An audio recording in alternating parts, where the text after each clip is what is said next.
श्रीमती भक्ति वेदांत स्वामिनी के नामिने नमस्ते सरस्वती देवी गौरवाणी प्रचारिणी निर्विशेष शून्यवादी पाश्चात्य चत्वारिणी वाञ्छाकल्पतरुभ्यश्च कृपा सिन्धुभ्येव च पतितानां पावनेभ्यो वैष्णवेभ्यो नमो नमः। श्री कृष्ण चैतन्य प्रभु नित्यानंद श्री अद्वैत गदाधर श्रीवासदि गौर भक्तवृंद। हरे कृष्णा कृष्ण कृष्णा हरे हरे, हरे राम राम राम हरे हरे, हरे कृष्ण। तो सबका स्वागत है भक्ति शास्त्री कोर्स में। अभी ये स्लाइड जो है अध्याय 9 दिखाना है आपको। प्रभु जी ये लास्ट हुआ था और उसके बाद हाँ, और एक है। ये सब हो गया अभी। और ये उसके ये भी हो गया ना। हाँ, एक मिनट, ये बाकी है। तो नामापराध और जो सेवापराध है, अगर अपराध करेंगे तो उसमें जो है 5 अलग अलग प्रकार के परिणाम होते हैं, जैसे जीव गोस्वामी कहते हैं। सबसे पहला है कौटिल्य। कौटिल्य यानी कि व्यक्ति जो है बहुत ही कुटिलता से काम करता है, यानी कि जो दिखाता है वो उसका होता नहीं है, और ऐसा लगता है कि वो सही कर रहा है, लेकिन सही जो है बिल्कुल वो करता नहीं है। जैसे दुर्योधन था। दुर्योधन जो है कभी कभी बाहरी दृष्टिकोण से जैसे हमारे राजकारण राजनेता लोग करते हैं ना, वैसे बहुत ही मीठी मीठी बातें करता था, लेकिन अंदर जो है उसका कुटिलता हमेशा रहे। इसी प्रकार से अगर कोई व्यक्ति नामापराध या सेवापराध करता है तो उसके अंदर जो है कुटिलता रहता है। बाहर से वो दिखेगा कि भक्त है और भक्त जैसा वो व्यवहार भी करेगा, लेकिन अंदर से जो है ये सभी 6 प्रकार के जो अनर्थ है उसका जो है वो शिकार रहेगा। उसके बाद दूसरा है अश्रद्धा। जैसे व्यक्ति का जो है अपराध बढ़ते जाता है तो उसका हरिनाम के प्रति, सेवा के प्रति, गुरु के प्रति और शास्त्रों के प्रति उसका जो भी जो श्रद्धा है वो धीरे धीरे खत्म हो जाता है। अभी हम लोग जो भक्ति कर रहे हैं वो श्रद्धा के ऊपर ही आधारित है। अधो श्रद्धा तथा साधु संग भजन क्रिया, श्रद्धा से ही जो है सब कुछ आरंभ होता है। अगर वो श्रद्धा ही डगमगाने लगेगा तो फिर हम लोग जो है ना नाम ले सकते, ना हम लोग सेवा कर सकते हैं। इसीलिए जो है बहुत ही अ, खतरनाक ये है। तो इसलिए जो है अपराध जैसे होता है तो व्यक्ति का जो है श्रद्धा ही निकल जाता है। फिर श्रद्धा खत्म हो जाता है तो फिर जो है व्यक्ति कुछ कर नहीं सकता है। जैसे एक व्यक्ति प्रभुपाद जी के पास आए, फिर बाद में वो Bhagavad Gita as it is यथारूप उसको भगवत प्रभुपाद को दिखा रहे थे। फिर प्रभुपाद जी को वो बोल रहे थे कि आप जहाँ जहाँ जो है भगवान हुआ चाहे उधर जो है कृष्ण ने कहा, ऐसा क्यों कह रहे हैं? क्योंकि वो व्यक्ति एक प्रकार का मायावादी नास्तिकवादी था। उसका कहना यह था कि जब अर्जुन ने कहा तो अर्जुन उवाच, जब संजय ने कहा तो संजय उवाच, जैसे धृतराष्ट्र ने कहा तो धृतराष्ट्र उवाच। लेकिन जब ये भगवान जब कह रहे हैं तो फिर वो भगवान उवाच, अगर ये भगवान अगर कृष्ण कहते थे तो फिर इधर कृष्ण उवाच होना चाहिए। ये कृष्ण उवाच नहीं, भगवान उवाच है, यानी कि ये कृष्ण नहीं, कृष्ण के अंदर बैठा हुआ जो भगवान है वो बोल रहा। इस प्रकार से जो है व्यक्ति को शास्त्र में का जो है श्रद्धा चला जाता है जब वो अपराध करे। उसके बाद तीसरा है वस्तु अभिनिवेश। वस्तु अभिनिवेश का मतलब व्यक्ति जो है वस्तु यानी कि भौतिक वस्तु, भौतिक धारणा, इसका जो है ज्यादा वो सहायता लेगा आध्यात्मिकता को करने के लिए। यानी कि नाम जप करने के लिए भी या सेवा करने के लिए भी भौतिक वस्तुओं के ऊपर वो ज्यादा निर्भर हो जाता है जब अपराधी हो जाता है। ऐसे देखा जाए जो आध्यात्मिक जो वस्तुएं है, जैसे नाम करना है या सेवा करना है, उसके लिए कोई भौतिक वस्तु की कोई आवश्यकता नहीं है।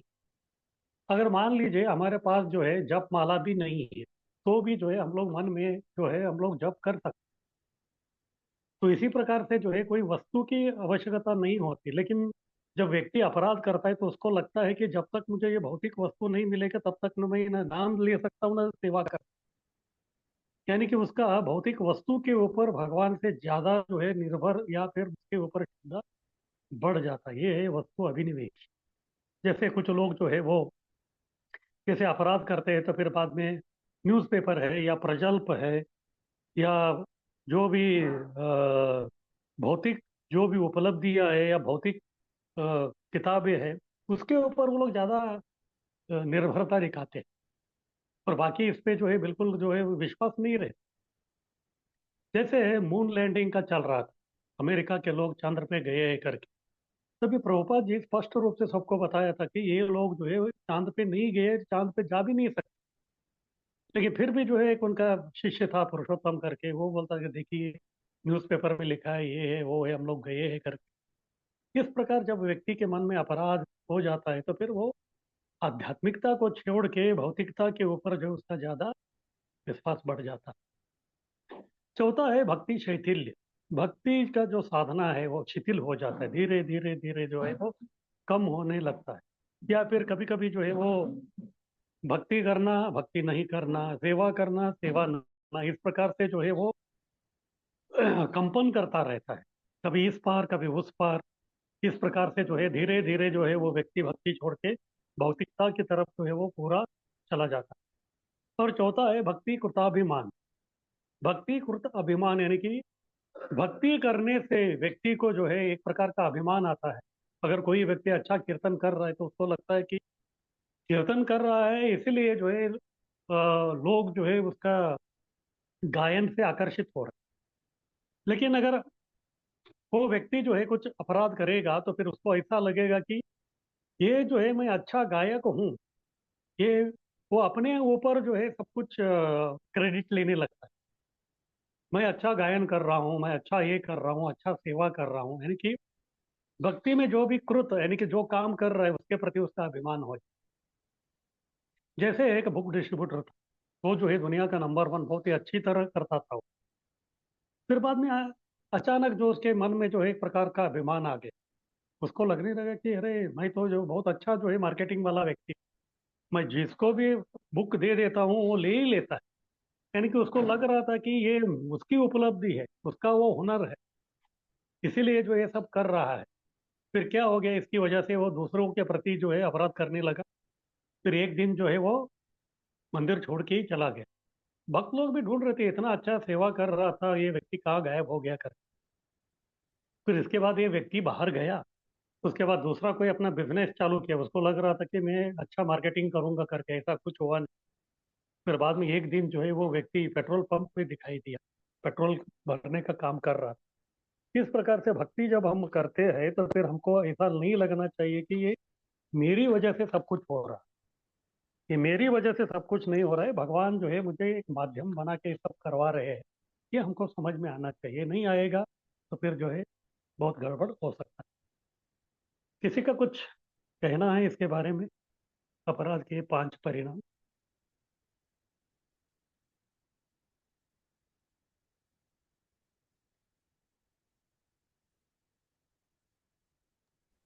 प्रभु जी, हरे कृष्णा, दंडवत प्रणाम।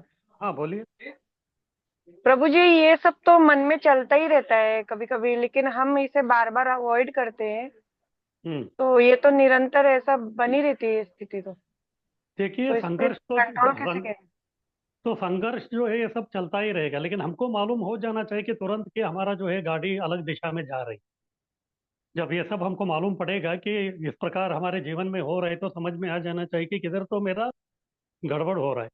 तो तभी जो है वरिष्ठों से आपको जो है सलाह मशवरा करके फिर जहाँ बिगड़ रहा है उसको आपको जो ठीक करना पड़ेगा। तो ये जो नामनो बला ही पाप बुद्धि जी है। प्रभु जी। तो अभी हम भक्ति कर रहे हैं तो कभी कभी ऐसे न चाहते हुए भी कुछ अपराध जैसे हो जाता है। तो हम्म। ऐसे में हरिनाम से ये आपसे क्षमा मांगना है कि मेरे से गलती हो गया, और मैं आपसे आग्रह करता हूँ कि मेरी इस गलती को समझ लीजिए। तो ये नामनो बला के पाप बुद्धि में आता है कि ये हमारा कैसे इसको देखा जाए? तो नामनो बलाद ऐसे पाप बुद्धि का मतलब ये है कि आप बोल रहे हैं कि मैं जो है चैंटिंग तो कर रहा हूँ, मैं भक्ति भी कर रहा हूँ, लेकिन मैं पाप भी करूंगा, और मेरा जितना भी मैं पाप करूंगा वो मेरा जो भक्ति है वो उसको जो निरस्त कर देगा। इस प्रकार अपराध पूर्ण भावना रख के पाप करना जो है वो अपराध है। लेकिन अचानक अगर कुछ हो रहा है तो फिर वो बात अलग है। लेकिन आप जान बूझ के कर रहे हैं, यानी कि बस अरे मैं तो 10 साल का भक्ति किया हूँ, अभी एक दो जो है पाप कृत्य करूंगा तो क्या फर्क पड़ता है। 10 साल का मेरा जो भक्ति का जो ये है शक्ति, वो इसको तो ऐसे ही निकाल देगा। इस प्रकार का जो भावना है, ये अपराधपूर्ण भावना है। ये है नामनो बलाद यस्य ही पाप बुद्धि। अगर अनजाने में कुछ आपका पाप हो रहा है, फिर बाद में आप क्षमा याचना कर रहे हैं, तो फिर भगवान समझ जाएंगे।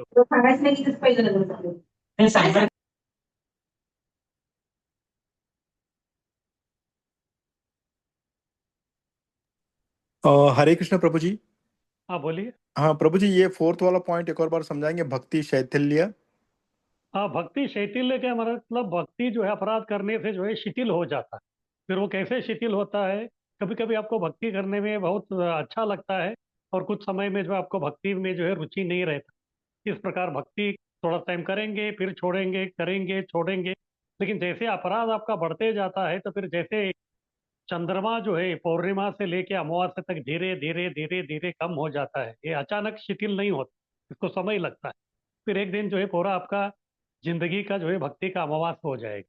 इसको बोलते हैं शिथिल होते जाते। धन्यवाद प्रभु जी। हरे कृष्ण प्रभु जी। हरे हाँ कृष्णा हरि बोल। प्रभु जी, अश्रद्धा का मीनिंग जरा वापस बताएंगे प्लीज। हाँ, श्रद्धा, श्रद्धा यानी कि जब तक श्रद्धा है तब तक कि हम इस दुनिया में कोई भी कार्य कर सकते हैं। और श्रद्धा नहीं है तो हम लोग कोई भी कार्य नहीं कर सकते। जैसे प्रेम भक्ति तक पहुंचने के लिए भी 9 स्तर है। उसका शुरुआत होता है अधो श्रद्धा तथा साधु संग। श्रद्धा ही चाहिए। और जब तक हमको हमारा श्रद्धा है भक्ति में, गुरु में, सेवा में, तब तक की हमारी भक्ति चलेगी। लेकिन जैसे आप अपराध करना चालू करते हैं, तो फिर भगवान जो है हमारे अंदर का वो जो श्रद्धा या फिर जो रुचि है भक्ति के प्रति, उसको जो है धीरे धीरे कम करने लगते हैं। फिर वही जो हरिनाम लेने में हमारा जो श्रद्धा थी आरंभ में, अपराध करने से जो है वो श्रद्धा निकल जाती है। और जैसे वो श्रद्धा ही निकल गई, तो फिर आप बोलेंगे कि चलो क्या जरूरत है, अभी देखो 4 दिन से मैं चैंटिंग नहीं किया, तो फिर कुछ फर्क पड़ा क्या? नहीं पड़ा। इस प्रकार के आप जो भी भक्ति कर रहे थे उसके प्रति जो है धीरे धीरे धीरे श्रद्धा निकल जाती है, तो फिर हम लोग जो है भक्ति से दूर चले जाते हैं अपराध के कारण। शुक्रिया प्रभु जी, अरे वाह। धन्यवाद। हरे कृष्णा प्रभु जी। प्रभु जी, तीसरा वस्तु अभिनिवेश का मतलब थोड़ा बताइए प्रभु जी। हाँ, अभी निवेश, निवेश यानी कि निवेश यानी कि इन्वेस्टमेंट करना।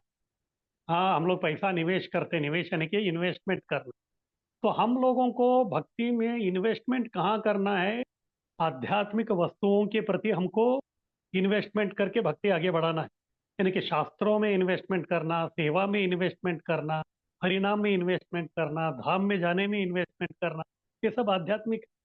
लेकिन जैसे आप अपराध करते हैं, तो फिर आप जो है इन सब आध्यात्मिक वस्तुओं में अपना इन्वेस्टमेंट करने के बजाय भौतिकता और भौतिक वस्तुओं के प्रति आपका इन्वेस्टमेंट ज्यादा होगा। अभी शास्त्र कह रहा है आपको कुछ चीजों के बारे में, लेकिन आप जो है वो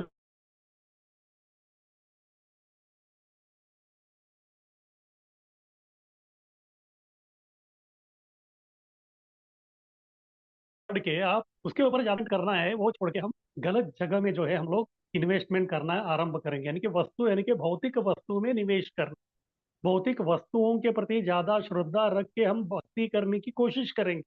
लेकिन ऐसा होता नहीं है। ऐसा करने से जो है धीरे धीरे क्या हो जाता है, भौतिकता के प्रति आसक्ति ज्यादा होके फिर अंत में जो है आध्यात्मिकता का या भक्ति का जो मार्ग में जो है वो बहुत बाधाएं आ जाती है। इसको बोलते हैं वस्तु अभिनिवेश। पांचवा प्रभु जी, भक्ति कृताभिमान। भक्ति कृताभिमान, कृत यानी कि कुछ करना। भक्ति में जो भी हम काम कर रहे हैं उसके प्रति अभिमान आना, यानी कि ये मैं कर रहा हूँ। अगर मान लीजिए आप अच्छा जो है कुकिंग कर रहे हैं, हाँ भक्ति के लिए आप उधर कर रहे हैं, लेकिन ये सब भगवान हमारे से करवा रहे हैं, हम केवल निमित्त मात्र है।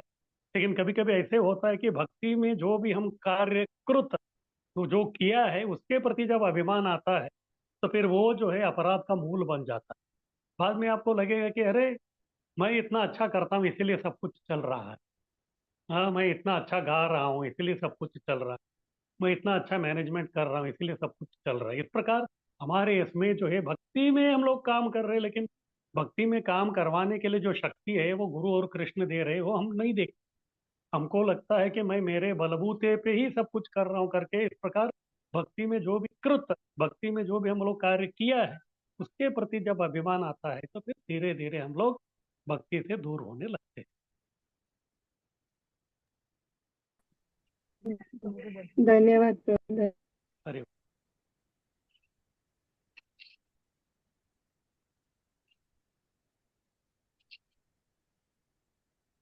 तो ठीक है, अभी हम लोग आगे बढ़ते हैं।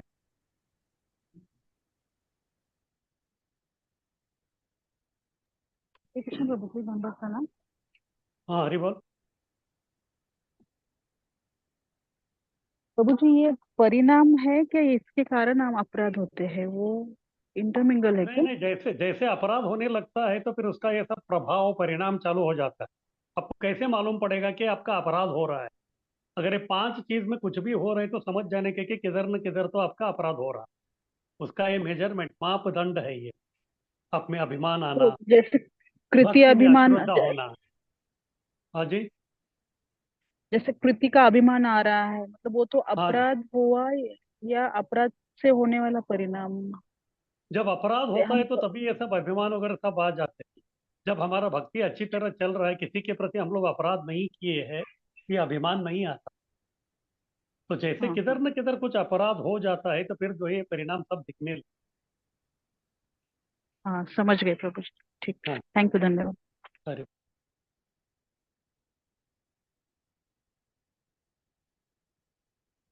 तो आगे है 20वां, तन निंदाद्य असहिष्णुना। ये अध्याय है आगे वाला, अध्याय 10। ये है भक्ति के सिद्धांतों पर और आगे विचार। तो हम देखें 1 से 10 जो है प्रवृत्ति जो करना है पॉजिटिव, वो 11 से 20 क्या क्या छोड़ना है उसके बारे में हम लोग चर्चा कर रहे हैं। अभी उसी में जो है श्रृंखला में ये 20वां है, तन निंदाद्य असहिष्णुना।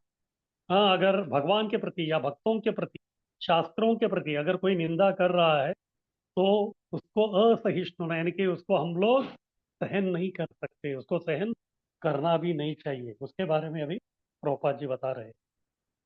निंदा, भगवान या उनके भक्तों की निंदा सहन नहीं की जानी चाहिए। इस प्रसंग में श्रीमद् भागवत में दशम स्कंद 74वां अध्याय 40वां श्लोक, सुखदेव गोस्वामी परीक्षित महाराज से कहते हैं, हे राजन, यदि कोई व्यक्ति भगवान तथा उनके भक्तों के विरुद्ध निंदा परक विज्ञापन सुनकर उस स्थान को त्याग कर चला नहीं जाता तो उसके सारे पुण्य कर्मों के प्रभाव जाते रहते हैं। चैतन्य महाप्रभु के शिक्षाष्टक श्लोकों में से एक में कहा गया है, भक्त को वृक्ष से भी अधिक सहिष्णु तथा तृण से भी अधिक विनीत होना चाहिए। उसे अन्यों को पूरा सम्मान करना चाहिए किंतु अपने लिए कोई सम्मान स्वीकार नहीं करना चाहिए।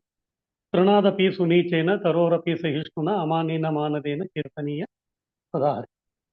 इतना विनीत तथा उदार भक्त होते हुए भी जब चैतन्य महाप्रभु को श्री नित्यानंद के शरीर पर लगे घावों की सूचना दी गई तो वे तुरंत उस स्थान तक दौड़े गए और उन्होंने जगाई तथा मधाई नामक अपराधियों को मार डालना चाहा। चैतन्य महाप्रभु का यह आचरण अत्यंत महत्वपूर्ण है।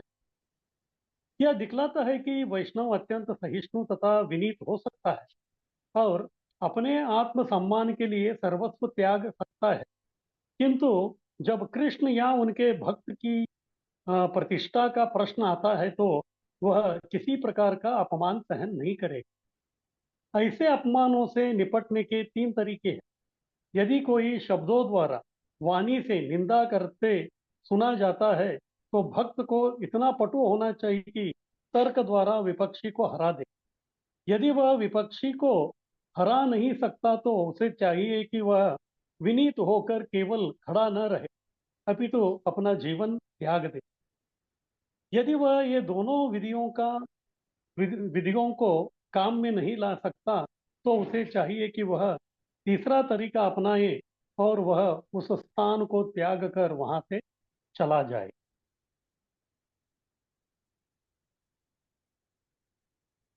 यदि वह उपरोक्त तीनों विधियों में से कोई विधि नहीं अपनाता तो वह भक्ति के पद से नीचे गिर जाता है। तो ये है निंदा के बारे में इधर बता रहे हैं। तो भक्त जो है अपने ऊपर अगर कोई निंदा हो रहा है तो फिर उसको सहन कर सकता है, लेकिन भगवान के प्रति, गुरु के प्रति, या शास्त्रों के प्रति, भक्ति के प्रति, इस्कॉन के प्रति, प्रभुपाद के प्रति अगर इस प्रकार से जो अगर निंदा कर रहा है तो फिर उसको जो है कभी वो सहन नहीं कर सकता। जैसे 11वें स्कंद में जब उद्धव गीता है, कृष्ण उद्धव को कह रहे हैं, तो ये है 11वें स्कंद का 28वां अध्याय का पहला श्लोक। पर स्वभाव कर्माणि न प्रशंसे न गर्हयेत् विश्वमेकात्मकं पश्यत् प्रकृत्या पुरुषेण यः। इस श्लोक के तात्पर्य में प्रभुपाद जी हमको समझा रहे हैं, प्रभुपाद जी यानी कि उनके शिष्यगण। तो वो बोलते हैं कि व्यक्ति प्रशंसा क्यों करता है और निंदा क्यों करता है, ये हमको समझ में आना चाहिए। ऐसे जो भगवान जो है, तो भगवान के प्रति जो है कोई व्यक्ति दो काम कर सकता है, एक उनका प्रति प्रशंसा कर सकता है या फिर उनका जो है निंदा कर। लेकिन अगर कोई व्यक्ति प्रशंसा नहीं किया तो भी चलेगा, लेकिन निंदा जो है कदापि नहीं करना चाहिए, क्योंकि जो जीवात्मा है वो भगवान के अंश है, और अंश को जो है अपना जो पूर्ण है उनका जो है कभी भी निंदा जो है बिल्कुल करना नहीं चाहिए। तो आगे वो बताते हैं कि एक्चुअली भक्ति सिद्धांत सरस्वती ठाकुर जी का तात्पर्य है, तो वो समझाते हैं हमको व्यक्ति जो है निंदा क्यों करता है। सामान्य जो बद्ध जो जीव है वो निंदा उन लोगों का करता है जो उनसे बहुत ही निचले स्तर पे है। जो उनसे जो निकृष्ट लोग हैं उनका वो निंदा करता है, उसको लगता है कि मैं इनसे जो है बहुत उत्तम हूँ। फिर बाद में उनको बोलता है कि अरे तुम लोग तो ऐसे हो वैसे हो। इस प्रकार से जो है वो निंदा करने का वो एक स्वभाव रहता है उसकी। और प्रशंसा किसका करता है? उससे जो उत्तम है। हाँ, उससे जो उत्तम है उनका वो प्रशंसा करता है, लेकिन ये प्रशंसा जब वो करता है अपने वरिष्ठों का या उत्तम लोगों का, लेकिन उसके अंदर भी जो है एक अनर्थ रहता है। वो प्रशंसा इसीलिए कर रहा है कि मैं आप जैसा अभी तक नहीं बना। हाँ, तो कभी कभी लोग बोलते हैं कि ना बस प्रभु जी आप ही है, बस प्रभु जी आप ही है, कि इसका मतलब क्या है, मैं क्यों नहीं हूँ। हाँ, वो कहने के लिए रहता है बस प्रभु आप ही है इसलिए सब हो रहा है। वो तो केवल दिखावे के लिए प्रशंसा रहता है। उसको लगता है कि मैं क्यों नहीं हूँ, ये क्यों है। इस प्रकार जब रहता है तो फिर व्यक्ति जो है इस प्रकार दिखावे का जो है वो प्रशंसा करता है। इस प्रकार निंदा जो है सामान्यतः अपने से नीचे वाले जो लोग हैं उनका करता है कि अरे तुम कुछ काम के नहीं हो, तुमको कुछ आता नहीं है, तुमको अक्ल नहीं है, इस प्रकार। और प्रशंसा वो वालों का करता है क्योंकि उसको वो स्थान को तक आना है। अगर इस प्रकार से जो है व्यक्ति जब तक बद्ध जीव है तब तक उसका वो कर चलता ही रहे, किसी का निंदा किसी का प्रशंसा। लेकिन ये भक्ति के लिए अच्छा नहीं है। तो भक्ति सिद्धांत सरस्वती ठाकुर समझाते हैं कि फिर इसका उपाय क्या है। इसीलिए वो बोलते हैं कि व्यक्ति को जो है ना निंदा करनी है ना प्रशंसा करनी है, दोनों जो है ये भौतिक चीज ही है। तो उसके लिए क्या करना पड़ेगा? कुछ नहीं करना है, संकीर्तन में जो है सब लोगों को लेके आना। आपसे जो निचले लोग हैं या आपसे जो उत्तम लोग हैं सब लोगों को साथ मिल के जो है संकीर्तन में हाथ ऊपर करके जो है हरे कृष्ण कृष्ण कृष्ण हरे हरे, हरे राम राम राम हरे हरे का नृत्य करना। जैसे चैतन्य महाप्रभु अपने जीवन में दिखाया, जब वो झारखंड जंगल से जा रहे थे तभी उधर बहुत सारे हिंस्र पशु कीर्तन करते हुए नाच रहे थे। हमको मालूम है कि हिरन और बाघ का नहीं जम, दोनों में जो है द्वेष है इस प्रकार। लेकिन जब सब लोग जो है कीर्तन में नाच रहे थे तो फिर वो भूल गए कि वो कौन है। अपनी आपसी जो दुश्मनी है, आपसी जो अनबन है, आपसी जो द्वेष है, सबको भूल गए। और भूल के जो है केवल हरि नाम का जो आनंद था, क्योंकि हरि नाम का जो आनंद है वो सच्चिदानंद है, वो अलग ही लेवल में है। वो अपना जो है भौतिकता का जो है ये ऊंचा है ये नीचा है ये है वो है सब भूल जाता।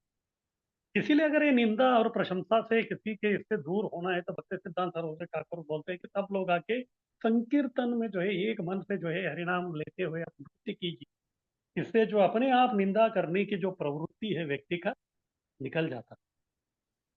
और एक प्रसंग है चैतन्य चरितामृत का, तो ये मध्य का 8वां अध्याय का 79 जो श्लोक है उसमें। तो ये ऐसा है जब जगन्नाथपुरी में गंभीरा जो चैतन्य महाप्रभु का निवास स्थान होता वो रहते थे।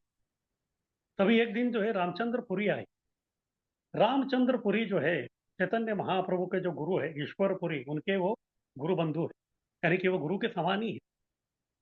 रामचंद्रपुरी जो है अच्छे ही थे पहले, लेकिन बाद में जो है वो कुछ मायावादियों के संग में आके जो है उनके अंदर जो है खोट आ गए। इसलिए सब में जो है वो अपराध या फिर जो है दोष ढूंढते थे। इसी प्रकार से जो है वो आ गए एक दिन जगन्नाथपुरी में, फिर चैतन्य महाप्रभु को मिलने के लिए आए। फिर जैसे उन्होंने देखा कि पिछले दिन जो है बारिश हो गई थी, और जैसे बारिश होता है तो बारिश का जो पानी है वो मिट्टी में चला जाता है, और जगन्नाथपुरी में तो मिट्टी नहीं, उधर तो बालू ही ज्यादा है। और जब बालू अंदर चला जाता है तो जमीन के अंदर जितने भी जो चींटी है वो बाहर निकल आते हैं, तो पानी भर गया है। तो उस दिन पे ऐसे हुआ था, पिछले रात को बारिश हो गई थी तो इसलिए जो है चींटी बाहर आ गए। और जैसे रामचंद्रपुरी इधर आए तो फिर उन्होंने देखा चींटी को। फिर बाद में चैतन्य महाप्रभु को उद्देश्य में लाके हुए वो बोलने लगे कि मैंने सुना था कि आप लोग जो है सन्यासी होके भी जो है अब बहुत स्वीट खाते हैं। इसीलिए देखिए इधर जो इतना सब चींटियां हैं। फिर उनको जो है खरा खोटा सुनाना आरंभ कर दिया। चैतन्य महाप्रभु उनको कुछ नहीं बोले, क्योंकि वो निंदा उनके ऊपर कर रहे थे, वो उनकी आलोचना कर रहे थे, इसलिए वो चुप रहे, सहिष्णु। उनको जो है उसका कुछ ये ज्यादा जो है कुछ लगा नहीं, और वो वरिष्ठ थे। वो उनके गुरु महाराज के गुरु बंधु थे, यानी कि गुरु के समान ही थे, इसलिए उनको कुछ बोल भी नहीं सकते। उसके तात्पर्य में प्रभुपाद जी समझाते हैं, दो प्रकार का विधि होता है। एक को कहते हैं पूर्व विधि और दूसरे को कहते हैं पर विधि। पूर्व विधि यानी कि व्यक्ति जो है आके किसी की प्रशंसा नहीं करना, उसको बोलते हैं पूर्व विधि। दूसरा है पर विधि, यानी कि इससे वो श्रेष्ठ, वो क्या है, किसी की निंदा नहीं करना। अब ये दोनों में से जो है खतरनाक कौन सा है? अगर किसी की व्यक्ति के पास आप जाके उसका प्रशंसा नहीं करेंगे तो भी चलेगा, लेकिन अगर उधर जाके जो है उसका आप निंदा करेंगे तो फिर वो बहुत गड़बड़ हो जाए। अब ये व्यक्ति ने वही किया। उसने जो है ठीक है, चैतन्य महाप्रभु को कुछ नहीं भी बोलता तो भी चलता था, प्रशंसा नहीं भी करता तो भी चलता था, लेकिन उनका जो है एक प्रकार से अपरोक्ष रूप से जो है उनका उन्होंने निंदा की। इस प्रकार से जो है वो व्यक्ति दोनों तरफ से जो है मार खाए। जिस चैतन्य महाप्रभु जो साक्षात कृष्ण है, तो उनका प्रशंसा करके उसका प्रगति हो सकती थी, वो काम तो उसने नहीं किया। फिर जिनकी निंदा नहीं करनी चाहिए उनका उन्होंने निंदा कर दी। इस प्रकार पूर्व विधि पर विधि दोनों से जो है वो मार खा गया। और इसमें जो है हम चैतन्य महाप्रभु की रवैया देख सकते हैं कि वो उनको कुछ नहीं बोले, क्योंकि वो अपमान उनके प्रति वो अपमान होने के कारण उनको उन्होंने सहन कर लिया। लेकिन वही अभी इधर तात्पर्य में जो प्रभुपाद जी समझा रहे हैं, जगाई मदाई का जब था, तो तभी जगाई मदाई जो है वो नित्यानंद प्रभु को जो है वो हानि पहुंचा रहे थे।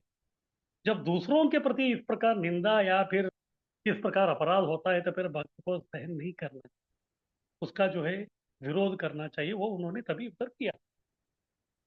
और एक प्रसंग चैतन्य चरितामृत का आदि लीला में 7वें अध्याय का 50वां श्लोक है। ये है जब चैतन्य महाप्रभु वाराणसी काशी में रहते, और तभी काशी जो है पूरा मायावादियों का बहुत बड़ा गढ़ था। और उनके प्रमुख सन्यासी थे प्रकाशानंद सरस्वती, और उनके 60,000 मायावादी शिष्य थे। और उस वाराणसी में केवल जो है दो तीन ही वैष्णव थे। एक थे चैतन्य महाप्रभु, और दूसरे जो थे तपन मिश्रा। फिर उसके बाद दूसरे थे, तीसरे थे चंद्रशेखर। अभी जब भी चैतन्य महाप्रभु बाहर जाते थे तो फिर बाद में वो भाव विभोर होकर संकीर्तन करते थे, तभी जो है बहुत सारे मायावादी सन्यासी थे उनका आलोचना करते थे। लेकिन वो उनके प्रति था तो इसलिए वो कुछ बोलते नहीं थे। लेकिन जब ये तपन मिश्रा और चंद्रशेखर ये अ, जाते थे बाहर, तो तभी मायावादी लोग जो है उनको बहुत ही खरा खोटा सुनाते थे। लेकिन जब वो चैतन्य महाप्रभु की आलोचना करते थे, उनके प्रति जो है निंदास्पद कुछ विचार प्रकट करते थे, ये इनको सहन नहीं होता। एक दिन हो गया, 2 दिन हो गया, सहन करते गए करते गए करते गए, लेकिन अभी जो है असहनीय हो, असहिष्णु हो गए। इसीलिए जो एक दिन वो दुखी होकर चैतन्य महाप्रभु के पास आए। फिर महाप्रभु पास से बोलने लगे कि हम लोग वाराणसी में नहीं रहते। महाप्रभु ने पूछा कि क्यों, क्या हो गया? उन्होंने बोला ये लोग जो है आपके प्रति इतना जो है सुना रहे हैं, ये हम लोग जो है नहीं सहन कर पाते, ऐसा लगता है कि आत्महत्या करें। तभी चैतन्य महाप्रभु केवल हंसे, क्योंकि वो जो निंदा जो थी या उनकी जो आलोचना थी वो उनके प्रति, इसलिए उन्होंने उसको सहन कर लिया। फिर बाद में महाप्रभु ने सोचा कि अभी इसकी वजह से जो है मेरे भक्तों को तकलीफ हो रहा है, तो फिर बाद में उन्होंने सोचा अभी कुछ तो करना चाहिए। फिर उसी समय में जो एक महाराष्ट्रियन ब्राह्मण आए, फिर बाद में उन्होंने उनको भोजन के लिए अगले दिन जो है निमंत्रण दिया। और जब उधर गए तो तभी प्रकाशानंद सरस्वती या 60,000 जो सन्यासी थे उनको भी उधर निमंत्रण। फिर उस दिन जो है उन्होंने प्रकाशानंद सरस्वती का उद्धार कर दिया। तो फिर बाद में जो है तपन मिश्रा और चंद्रशेखर का जो अ, एक संकट था उसको उन्होंने निवारण कर दिया। इस प्रकार से जो जब अपने ऊपर रहता है तो फिर महाप्रभु ने जो है ज्यादा कुछ ये नहीं किया, लेकिन जब भक्तों को संकट हो रहा है तो फिर उन्होंने उसका विरोध करके अपना असहिष्णुता जो है उसको उन्होंने दिखा। और एक निंदा का अच्छा जो प्रसंग है वो है श्रीमद् भागवत में। ये है चौथे स्कंद का चौथे अध्याय का 17वां श्लोक। ये है दक्ष यज्ञ का। जैसे हम जानते हैं कि दक्ष का और शिव जी का बनता नहीं था, इसीलिए जब दक्ष जो प्रजापति थे, जब उन्होंने बहुत बड़ा जो है यज्ञ का आयोजन किया, तभी सब लोगों को बुलाया, शिव जी और उनकी पुत्री दक्षायनी को छोड़ के। लेकिन सती जो दक्षायनी है, दक्ष की पुत्री, जैसे उन्होंने देखा कैलाश में बैठ के उनके सभी जो है बाकी जो बहनें हैं वो सब जा रहे हैं उधर, तो उनके मन में भी विचार आया चलो मुझे भी मायका जाना। शिव जी को जाके बोले, शिव जी को मालूम था कि ये सब गड़बड़ वाला है, इसलिए उन्होंने बोला कि मैं नहीं जा सकता, अगर आपको जाना है तो इनको रहा नहीं गया सती को। फिर बाद में नंदी को लेके वो चली गई उधर। लेकिन जैसे उधर आई तो कोई भी जो है उनका स्वागत नहीं किया, दक्ष तो देखा भी नहीं। तब जो है उनको समझ में आ गया कि लोग जो है उनको इधर नहीं चाहते, केवल उनकी जो माता थी वो ही आके जो उनका स्वागत कर, क्योंकि माता का जो है ममता अलग रहता है। फिर बाद में जब यज्ञ आरंभ हो गया तो तभी उन्होंने देखा कि सभी देवी देवताओं का जो है उधर आसन, लेकिन शिव जी का कोई आसन नहीं था। ये अच्छा नहीं लगा, क्योंकि शिव जी कौन है, देवों के देव महादेव।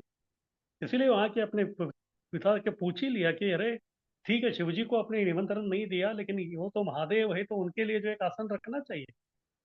फिर बाद में जो है दक्ष को यही मौका चाहिए था, उन्होंने जो है शिव जी के प्रति ऐसा निंदास्पद बोलना आरंभ कर दिया, तो फिर सती को अच्छा नहीं लगा। फिर अभी सती सोचने लगी कि मैं क्या करूं।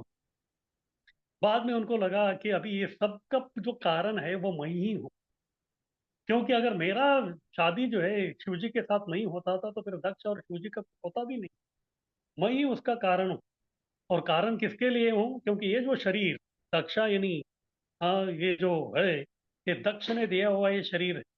अगर यही शरीर नहीं होता तो फिर जो है कुछ समस्या निकल जाती थी, इसलिए उन्होंने अपना शरीर को ही उन्होंने त्याग दी। इस प्रकार से जो है उन्होंने जो निंदा थी अपने पति के प्रति, तो उसका जो है उन्होंने विरोध उधर दिखा दिया। इस प्रकार से कई बार जो हमारे जीवन में इस प्रकार का प्रसंग आता है तो फिर व्यक्ति को जो है उसका विरोध करना चाहिए, उसको जो है सहना नहीं। इसी के तात्पर्य में प्रभुपाद जी समझाते हैं, वर्णाश्रम में जो है ब्राह्मण क्षत्रिय वैश्य शूद्र है। इस प्रकार का निंदा का जो प्रसंग होता है तो उसमें जो है ब्राह्मण क्षत्रिय वैश्य शूद्र को अलग अलग प्रकार से उसका विरोध करना चाहिए। जो ब्राह्मण है उसको जो है निंदा सुनने के बाद जो है अपना शरीर को त्यागना नहीं चाहिए। अगर अपना शरीर को त्यागेगा तो फिर उसको ब्रह्म हत्या का दोष हो जाता। तो उसको क्या करना चाहिए, आंखें कान जो है उसको बंद करके विष्णु विष्णु बोलते हुए उधर से निकल जाना चाहिए। हाँ, अगर यदि उसके पास इतना शास्त्र का ज्ञान है तो फिर वो उसका विरोध कर सकता है शास्त्रार्थ करके। यदि वो नहीं होता है तो फिर जो है कान बंद करके वहां से निकलना। और दूसरा, अगर व्यक्ति क्षत्रिय है, क्षत्रिय के पास जो है पावर है लोगों को दंड देने की। अगर इस प्रकार जो है कोई निंदा कर रहा है तो फिर वो व्यक्ति, क्षत्रिय जो राजा है उसको वो दंड दे। उसके बाद तीसरा, वैश्य और शूद्र जो है वो जो है उसके पास वो पावर नहीं है, शास्त्र करने का भी कुछ बिल्कुल कुछ नहीं है, तो उसको वहां से निकल जाना चाहिए। हाँ, उसको जो है सुनते हुए जो उधर खड़ा नहीं रहना चाहिए। इस प्रकार से जो है व्यक्ति को अलग अलग वर्णाश्रम के हिसाब से जो है उसको अलग अलग अपना जो बर्ताव जो करना है उसके बारे में प्रभुपाद जी इधर हमको इसके तात्पर्य में समझाते हैं। किसी का कुछ प्रश्न है तो पूछ सकते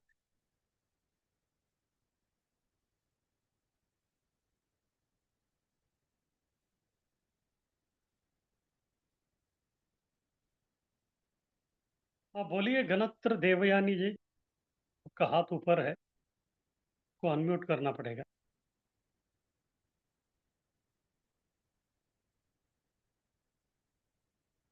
हरे कृष्णा। हाँ बोलिए। तो मुझे अभी हम अ, निंदा के बारे में नहीं सुनना चाहिए, सुना हमें। तो हाँ हम एक एक बार लेक्चर में भी सुनते हैं, तो हमें ऐसा लगता है कि वो भी मतलब किसी को मतलब यहाँ यहाँ पे इसके बारे में किसी को कह रहे हैं, किसी को सुना रहे हैं, तो वो भी ऐसा लगता है कि वो भी सुनना नहीं चाहिए। ये भी एक अपना। हाँ बराबर है, कभी भी जो है सुनना नहीं चाहिए। अगर आपको लग रहा है कि वो किस प्रकार जो है निंदा कर रहे हैं तो फिर उधर से निकल जाना चाहिए। लेकिन क्या बद्ध जीव को जो है कभी बहुत अच्छा लगता है कि दूसरे के प्रति निंदा हो रहा है तो सब सुनने का, क्योंकि भक्त बनने से पहले हम लोग जो है इसी में जो है रस निकाला है। हाँ, लेकिन अभी जो हमको वो नहीं करना है। अगर ऐसा कोई कुछ बोल रहा है तो फिर उसको बोल देने के कि नहीं अभी मेरे पास समय नहीं है, इस प्रकार से कुछ तो टाल के जो वहां से निकल जाने का, या मेरा सेवा है ऐसा बोल के निकल जाना है। ठीक है प्रभु जी, धन्यवाद। अरे वाह।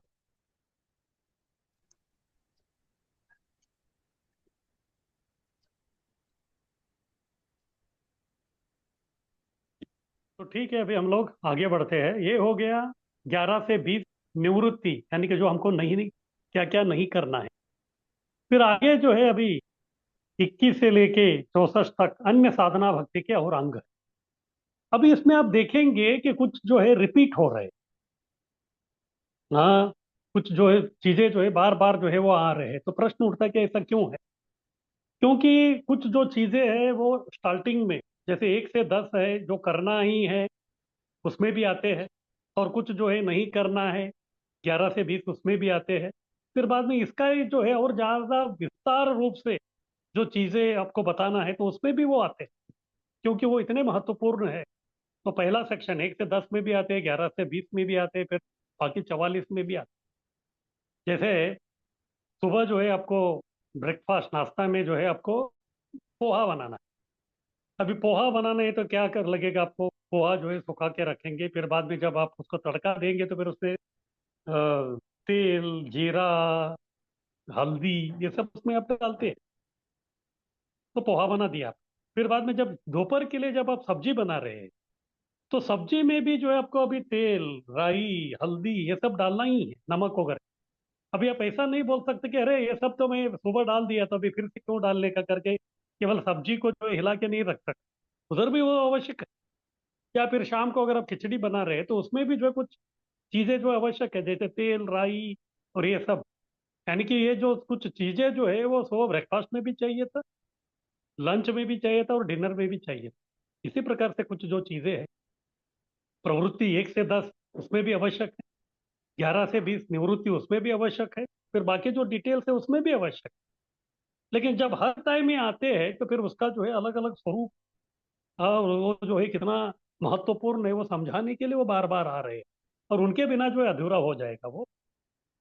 और इसमें से जो है 21 से 64 जो है अन्य साधना भक्ति के अभी अंग है 44। और उसमें 21 से जो 50 है ये अर्चना विधि के 30 अंग। अर्चना इनकी भगवान का जो डीटी वर्ष पर्च विग्रह का जो सेवा करना है उससे संबंधित ये अंश है। हाँ, तो बाकी ये जो 30 है वो उसके बारे में अभी बताने जा रहे हैं। सबसे पहले 21वां है वैष्णव चिन्ह धारणा। जैसे हम लोग स्नान करते हैं तो स्नान करने के बाद सबसे पहले डीटी वर्शिप के लिए तैयार होना है तो फिर हम क्या करते हैं, अपना जो है वैष्णव तिलक लगाते हैं। तो वैष्णव चिन्ह दो प्रकार के हैं, एक है तिलक और दूसरा जो है कंठीमाला। ये दोनों बारे में जो है अभी इधर बताया जा रहा है और दोनों बहुत ही महत्वपूर्ण है।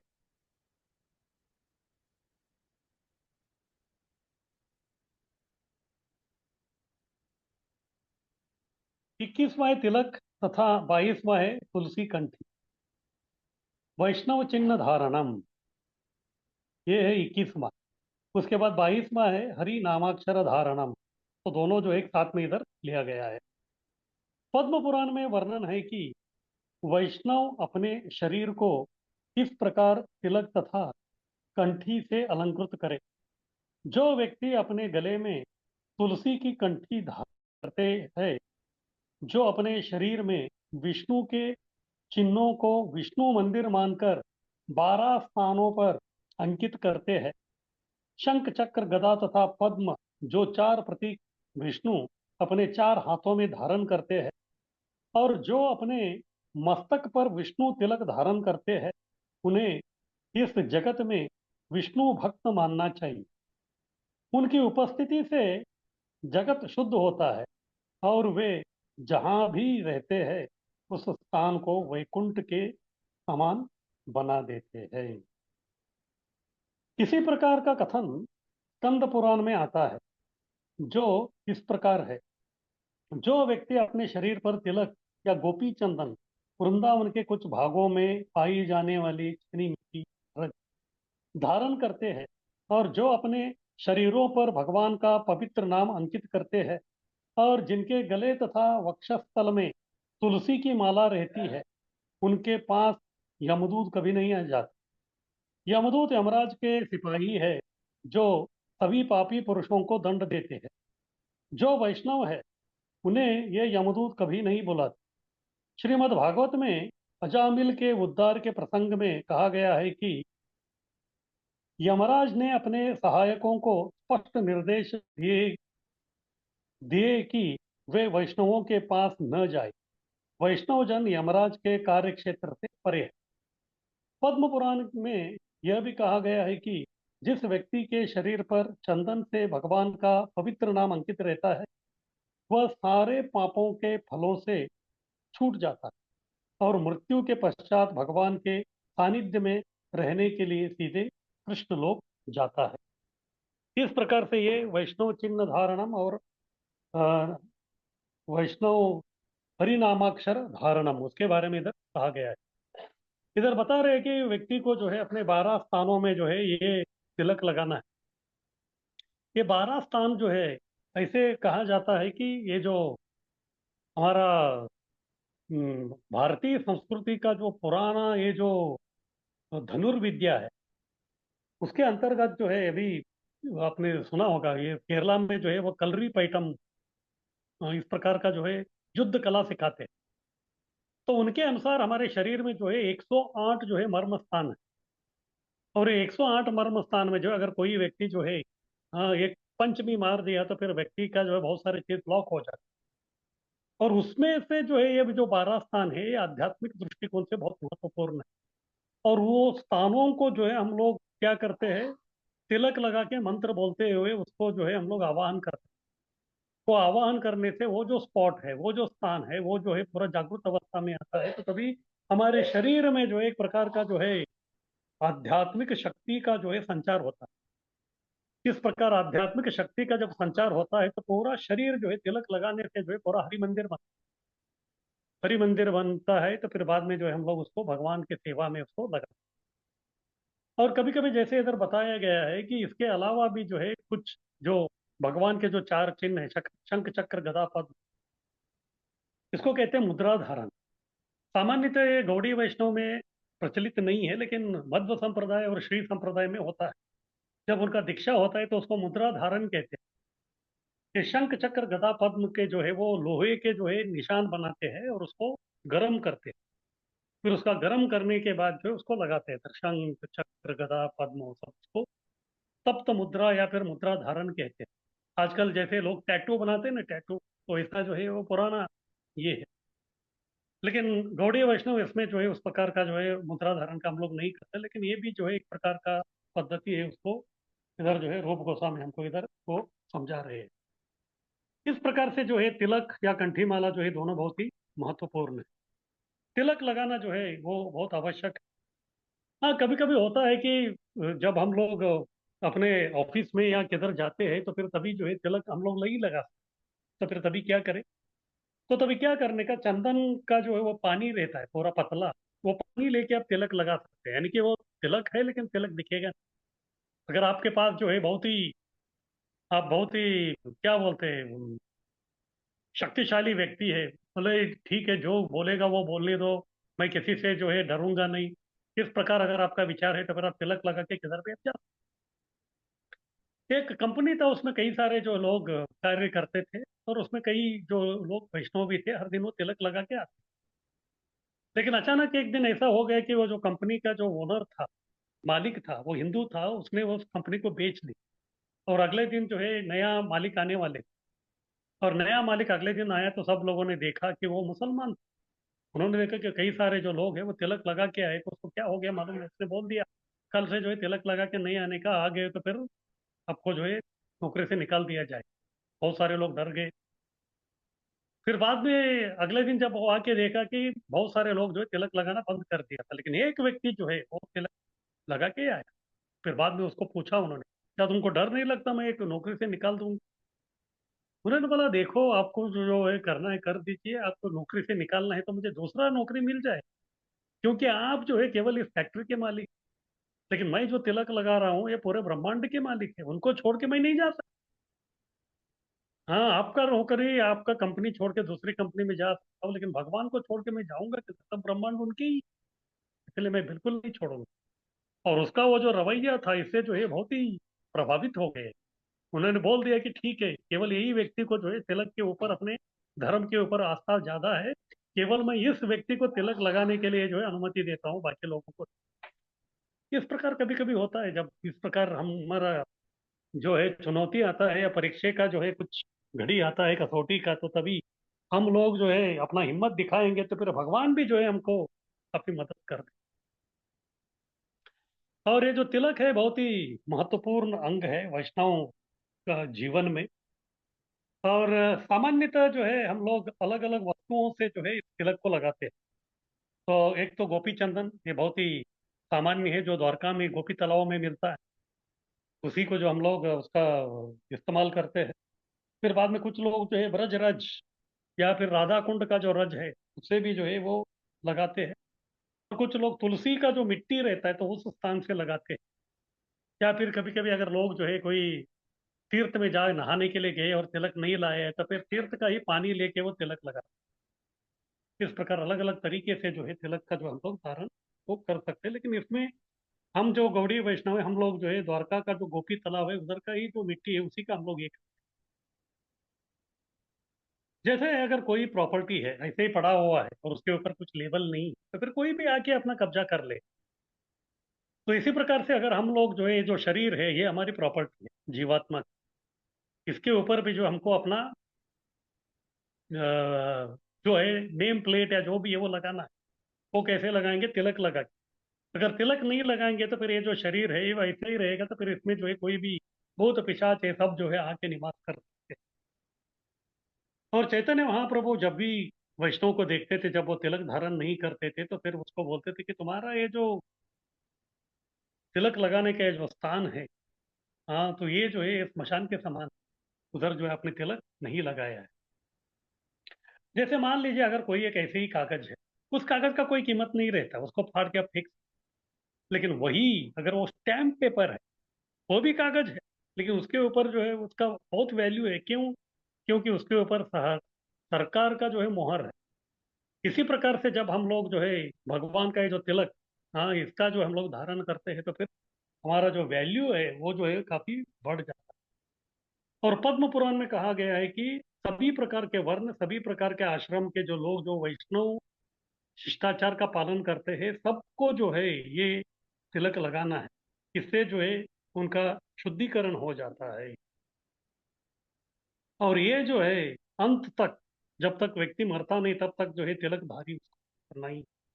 और अंतिम समय में अगर वो तिलक लगाते लगाते तिलकधारी ही है, तो फिर को जो है सदगति प्राप्त होती है। श्रीमद् भागवत के चतुर्थ स्कंद के 12वें अध्याय के 28वें श्लोक में प्रभुपाद जी इस जो तिलक है उसके बारे में जो है काफी कुछ हमको समझाते हैं। प्रभुपाद जी कहते हैं कि इस कलयुग में जो है, अगर कोई स्त्री है या कभी पुरुष भी है, उनको जो है श्रृंगार करने के लिए जो है सोने के आभूषण लगते हैं। लेकिन सोना जो है कलयुग में बहुत महंगा है, इतना आसान नहीं है सोने को प्राप्त करना। ठीक है, सोने के आभूषण आपके पास है तो भी जो है हमेशा जो है कोई आके आपके ऊपर आक्रमण करे, फिर उसको चोरी करे, इस प्रकार से जो है सब होता है। तो कभी कभी जो है जो स्त्रियां हैं वो क्या करते हैं, नेकलेस पहनते हैं। अगर नेकलेस पहनेंगे तो फिर अगर चोर ने देख लिया तो फिर क्या करता है वो, चाकू से जो उनका नेक लेस कर दे, नेक को निकाल दे, क्योंकि उसको नेकलेस लेना बहुत डेंजर है। तो फिर अगर हमको श्रृंगार करना है तो फिर क्या करें, प्रभुपाद जी समझाते कि बस ये गोपी चंदन जो है यही हमारे लिए काफी है। इसी से लगाने से जो है व्यक्ति बहुत ही सुंदर दिखता है। और प्रभुपाद जी उसमें समझाते हैं कि 12 जगहों में जो है अलग अलग जो मंत्र है, क्योंकि वो स्थानों में जो 12 स्थानों में भगवान का जो है अलग अलग जो अंश है वो निवास करते हैं। ये केवल तिलक लगाना नहीं, वो मंत्र बोल के तिलक जब लगाएंगे तो फिर वो स्थान का आवाहन का होता है। मंत्र बोलना बहुत आवश्यक है, तब जाके जो है हमारा पूरे शरीर में जो है आध्यात्मिक शक्ति का संचार होता है। और प्रोपा जी आगे बताते हैं कि जितनी भी बार हम नहाते हैं तो उतनी बार जो है हमको आसन में बैठ के जो है विष्णु तिलक, ऊर्ध्व पुंड्र कहते हैं, कि जो ऊर्ध्व पुंड्र है। फिर बाद में जो शिव जी के भक्त जो लगाते हैं उसको त्रिपुंड्र बोलते हैं, तीन, लेकिन हमारा ये ऊर्ध्व पुंड्र है, ये विशेष प्रकार का। तो जैसे ये तिलक देखते हैं इधर जो दो लाइन है, ये दो लाइन ऐसे समझाते हैं कि हम लोग जो है जैसे हम लोग दंडवत करते हैं, दोनों हाथ आगे हो जाता है तो समर्पित होते हैं।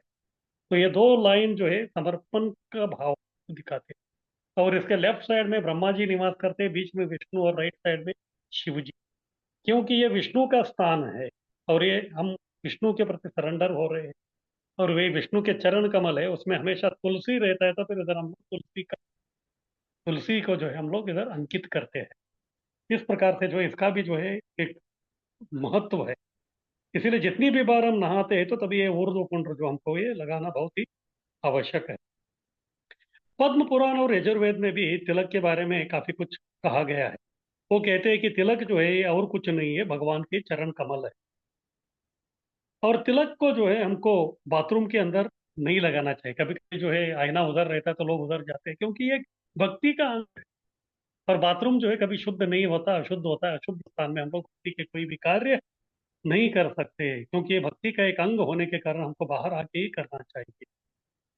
और जब हम लोग तिलक लगाते हैं शरीर पे, ये क्या सूचित करता है? ये सूचित यही करता है कि ये शरीर जो है अभी भगवान के सेवा में जाने वाला। इस प्रकार तिलक लगा के हम पूरा सारे दुनिया को हम लोग ऐलान कर रहे हैं कि अभी ये शरीर केवल भगवान के सेवा के लिए ही उपयोग में लेके आने वाला है। और तिलक को भी जो है सही तरीके से कहाँ कहाँ लगाना है, जो शास्त्र कहता है वैसे ही लगाना। ऐसा नहीं कि मनमानी ढंग से इधर लगाया उधर लगाया, वो नहीं चले, क्योंकि वो स्थान बहुत महत्वपूर्ण है। और उस स्थान में उस भगवान का निवास रहता है, तो फिर मंत्र बोल के हम उनका आवाहन करते हैं। तो इससे जो है भगवान जो है वो संतुष्ट हो जाते हैं, तो फिर हमको आध्यात्मिक जो शक्ति है वो हमको प्रदान करते हैं। और जैसे व्यक्ति तिलक धारण करता है तो एक प्रकार का आध्यात्मिक शक्ति जो है उसमें संचारित होता है। इसका वो व्यक्ति जो है प्रत्यक्ष जो अनुभव कर सकता है। और ऐसा कहता है कि जो व्यक्ति तिलक लगाते समय अपना चेहरे को आईने में देखता रहता है, तो उससे भी जो उसका जीवन जो है बहुत ही मंगलमय हो जाता है। और हरिभक्ति विलास में कहा गया है, अगर मान लीजिए कभी कभी जो है तिलक हम लोग जो है हड़बड़ी में लगा देते हैं तो फिर थोड़ा टेढ़ा मेढ़ा भी हो गया। ऐसे तो सही तरीके से लगाना चाहिए। हड़बड़ी में इस प्रकार लगाने से भी जो है अपना वो शक्ति को नहीं खो, उसका जो है शक्ति हमेशा जो है उसी प्रकार से उधर जो है बरकरार हो रहता है। प्रभुपाद जी एक बार न्यूयॉर्क में थे, तो सुबह उन्होंने देखा कि एक भक्त जो है स्नान करके आया, अभी उसको जल्दी जाना था सेवा के लिए, तो तभी उसने हाथ में पानी लिया, फिर बाद में जो है तिलक को जो है घिस रहा था, लेकिन जोर जोर से घिस रहा था तो तिलक नीचे गिर रहा। तो प्रभुपाद जी उसको आके बोले कि ये बहुत पवित्र चीज है, नीचे नहीं गिरना चाहिए, इससे जो है अपराध हो जाता है, इसलिए हमको भी जो है सावधानी से जो है ये करना चाहिए, नीचे बिल्कुल जो है वो गिरना नहीं चाहिए। और सामान्यतः जो व्यक्ति वैष्णव शिष्टाचार का पालन नहीं करता, बोले तो हर दिन चैंटिंग नहीं करता या इस प्रकार का कुछ है, तो फिर उस व्यक्ति जो है केवल जब सत्संग में आता है या मंदिर में आता है तो तभी वो तिलक लगाए। बाकी समय में जो है उसको तिलक नहीं लगाना चाहिए। कभी कभी हम देखते हैं कुछ लोग जो है उसको अभी तक चाय की जो लत है वो छूटी नहीं है, तो फिर वो तिलक लगा के जाके चाय पिएगा, तो फिर ये जो है अच्छा प्रचार नहीं। तो लोगों को ऐसा लगेगा कि हाँ ये बोलते एक है और करते एक। इसलिए इस प्रकार के जो लोग हैं जो शिष्टाचार का कठोरता से पालन नहीं करते, वो लोग केवल हमारे प्रोग्राम में आते हैं, जब मंदिर में आते हैं तभी जो है वो तिलक लगा सकते हैं। बाकी समय में जो है तिलक लगाने की उनको कोई आवश्यकता जो है वो नहीं, कि उसका भी एक मान मर्यादा है, उसको जो हमको बरकरार रखना पड़ेगा।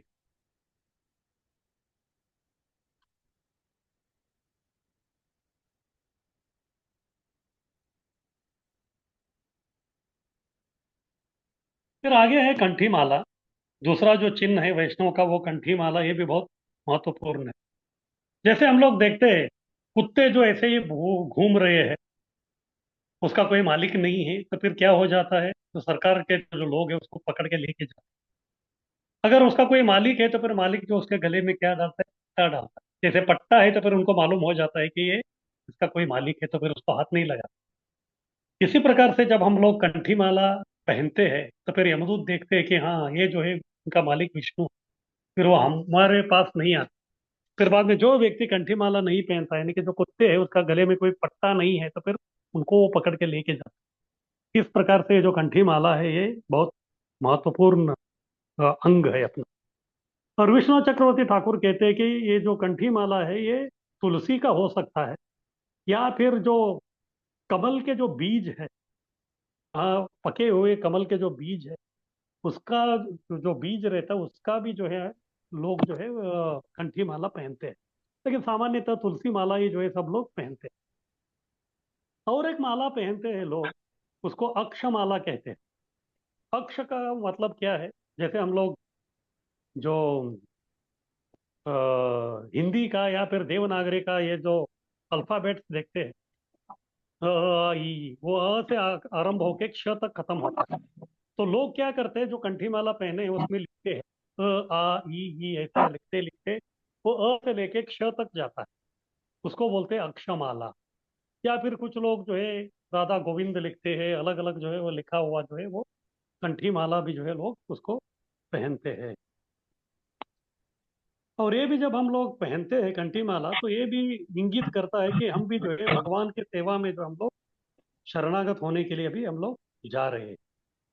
हाँ, अगर कोई व्यक्ति कांदा लहसुन और जो निषिद्ध वस्तु है अगर उसको वो खा रहा है, तो फिर उसको कंठी माला नहीं पहनता। एक बार कंठी माला पहनने के बाद इस कंठ के नीचे जो है अभक्ष जो भोजन है वो बिल्कुल जाना नहीं चाहिए। अगर उसमें अगर आपकी आपत्ति है तो कृपा करके जो हमको वो कंठी माला जो हमको धारण नहीं करनी चाहिए। और कंठी माला को जो हमेशा जो है वो दिखना चाहिए, इस प्रकार से हमको लगाना है।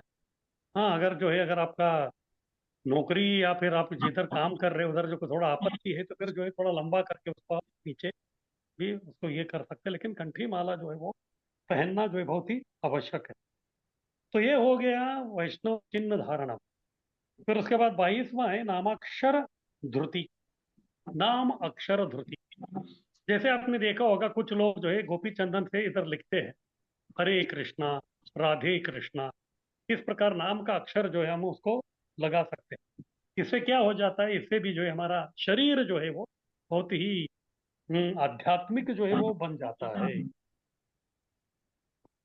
जैसे रामायण में एक प्रसंग है, जब प्रभु रामचंद्र जी को जो है लंका जाना था, तो 3 दिन तक वो समुद्र राजा को बताया कि आप रास्ता दे दो करके, लेकिन वो आए ही नहीं। फिर बाद में तीसरे दिन जो है जब उन्होंने अपना अ, बाण निकाल के अभी उसको प्रयोग करने वाले थे, तभी वो डर गए। कौन? समुद्र राजा। फिर वो उनको बोलने लगे कि रास्ता दे दो। समुद्र ने बोला कि अभी मैं रास्ता दूंगा तो फिर रास्ता बंद हो जाएगा, लेकिन आपका इधर लीला हुआ था वो लोगों को कैसे मालूम पड़ेगा। इसीलिए उन्होंने बोल दिया कि ठीक है, अभी जो है आप सेतु बांधिए। फिर राम जी को भी अच्छा लगा, फिर बाद में जो है उन्होंने सेतु बांधने का निर्णय ले लिया। फिर सब लोग जो है बड़े बड़े पत्थर लेके आ रहे थे, लेकिन पत्थर के ऊपर क्या कर रहे थे, राम जी का नाम लिख रहे थे। जैसे राम जी का नाम उस पर होता था तो फिर वो तरंग रहा। इसी प्रकार से ये जो है शरीर हमारा, ये तो भव सागर में डूब ही रहा है। अगर भव सागर में इस शरीर को जो है तरंगना है, तो फिर क्या करना पड़ेगा। जिस प्रकार वो पत्थर के ऊपर प्रभु का नाम लिखा गया था फिर वो तरंग रहा था, इसी प्रकार इसके ऊपर भी हम लोग जो है भगवान का नाम लिखेंगे तो ये भी भव सागर में तरंगे, ये डूबेगा नहीं। ये जो है नामाक्षर धोती का जो है बहुत महत्व है। किसी का कुछ प्रश्न है तो पूछ सकते हैं। हरे कृष्णा प्रभु जी। हरी बोल। वो हम तिलक लगाते प्रभु जी, सुबह से शाम तक रहता है। अभी हाँ शाम को जब निकालते हैं तो वो किधर निकलना चाहिए? अभी बाथरूम में जाके वॉश करते तो बाथरूम में वो अच्छा नहीं लगता है और अच्छा भी नहीं रहता वो। कुछ लोग क्या करते हैं ना, एक कपड़ा रखते हैं, हम्म। जैसे टॉवेल रहता है ना वैसा हैंड हाँ। करची हैंड वाला, तो उससे जो है वो साफ करते हैं, फिर बाद में कभी जो है हफ्ते में या कभी तो उसका वो लोग वॉश कर लेते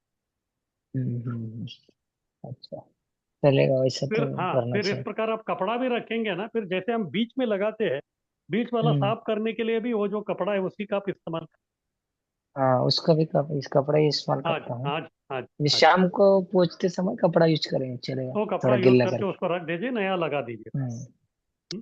प्रभु जी प्रभु। एक ऐसा था कि एक लास्ट प्रश्न मेरा, कि हाँ। बहुत सारे अपराध है फिर भी हम, हम्म। अभी देखो, मैं तो सोचता हूँ कि ना हो, लेकिन गलती से होता है, कभी अनजाने में होता है, पता नहीं चलता, कुछ हम्म। जानकारी नहीं, कि जितना ज्ञान नहीं, फिर भी हम्म। अभी थोड़ा बहुत भी हो रहा है, फिर भी हम सिर्फ प्रार्थना प्रार्थना करके और 4 नियमों का पालन और जप करके कम से कम ये चलेंगे तो हो जाएगा ना, भक्ति का हाँ चलती हाँ रहेगी ना। प्रभु जी, हाँ प्रभु जी, सही तरीके से चल रहा है आपका, बस उसी को आगे बढ़ाते रहिए, कोई आपत्ति नहीं। ठीक है, धन्यवाद प्रभु जी। अरे प्रभु जी, नाम अक्षर धुति के बारे में अभी यहाँ तो स्पष्ट तौर पे कहा गया है कि हम भगवान के नाम का नाम अपने शरीर पे अलंकृत कर सकते हैं, लेकिन बहुत सारे वैष्णव के नाम को, हरि नाम मंत्र को शरीर पर नहीं गुदवाना चाहिए, क्योंकि स्नान करते समय पानी हो तो आता है, तो हर पैरों में पानी लगता है तो अपराध है, तो ये दुविधा हो जाती है, तो इससे कैसे बचे प्रभु जी? तो फिर से वही, जब आप नहाने के लिए जाते हैं तो सबसे पहले वही जो कपड़ा मैं बोल रहा था, उस कपड़े से आपको पोंछना पड़ेगा, मैं उसको पोंछ टेटू के करता रख। हूँ, टेटू वगैरह लगाती हूँ, उसकी बात कर रहा हूँ मैं। देखिए टैटू जो है वो क्या बोलते हैं वो, अपना सांप्रदायिक नहीं है। टैटू बनाना जो है वो सांप्रदायिक वाला नहीं है। आजकल बहुत से इधर भक्त भी पूरा टेटू से पूरा हरि नाम महामंत्र लिख लेते हैं, पूरा है 16 अक्षर का बस महा। बस अभी क्या कर रहे हैं, अभी बस लोगों का जो एक फैड आ गया है वो, बस और कुछ नहीं। अगर वो ऐसा होता तो फिर हर कोई वैष्णव को वो करना चाहिए। सब लोग नहीं करते, कुछ लोग ही करते हैं, क्योंकि उसको अगर वो भक्त नहीं होता था तो दूसरा किसी का तो वो टैटू लगा देता था, अभी उसको मौका मिल गया टैटू करने का तो फिर कर ले। ठीक है सर। अरे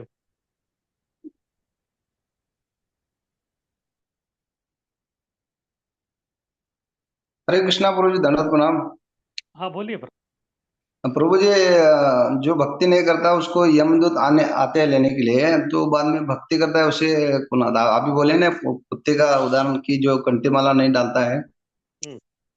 तो जो मुझे कंठी माला डालता है उसको लेने के लिए कौन आता?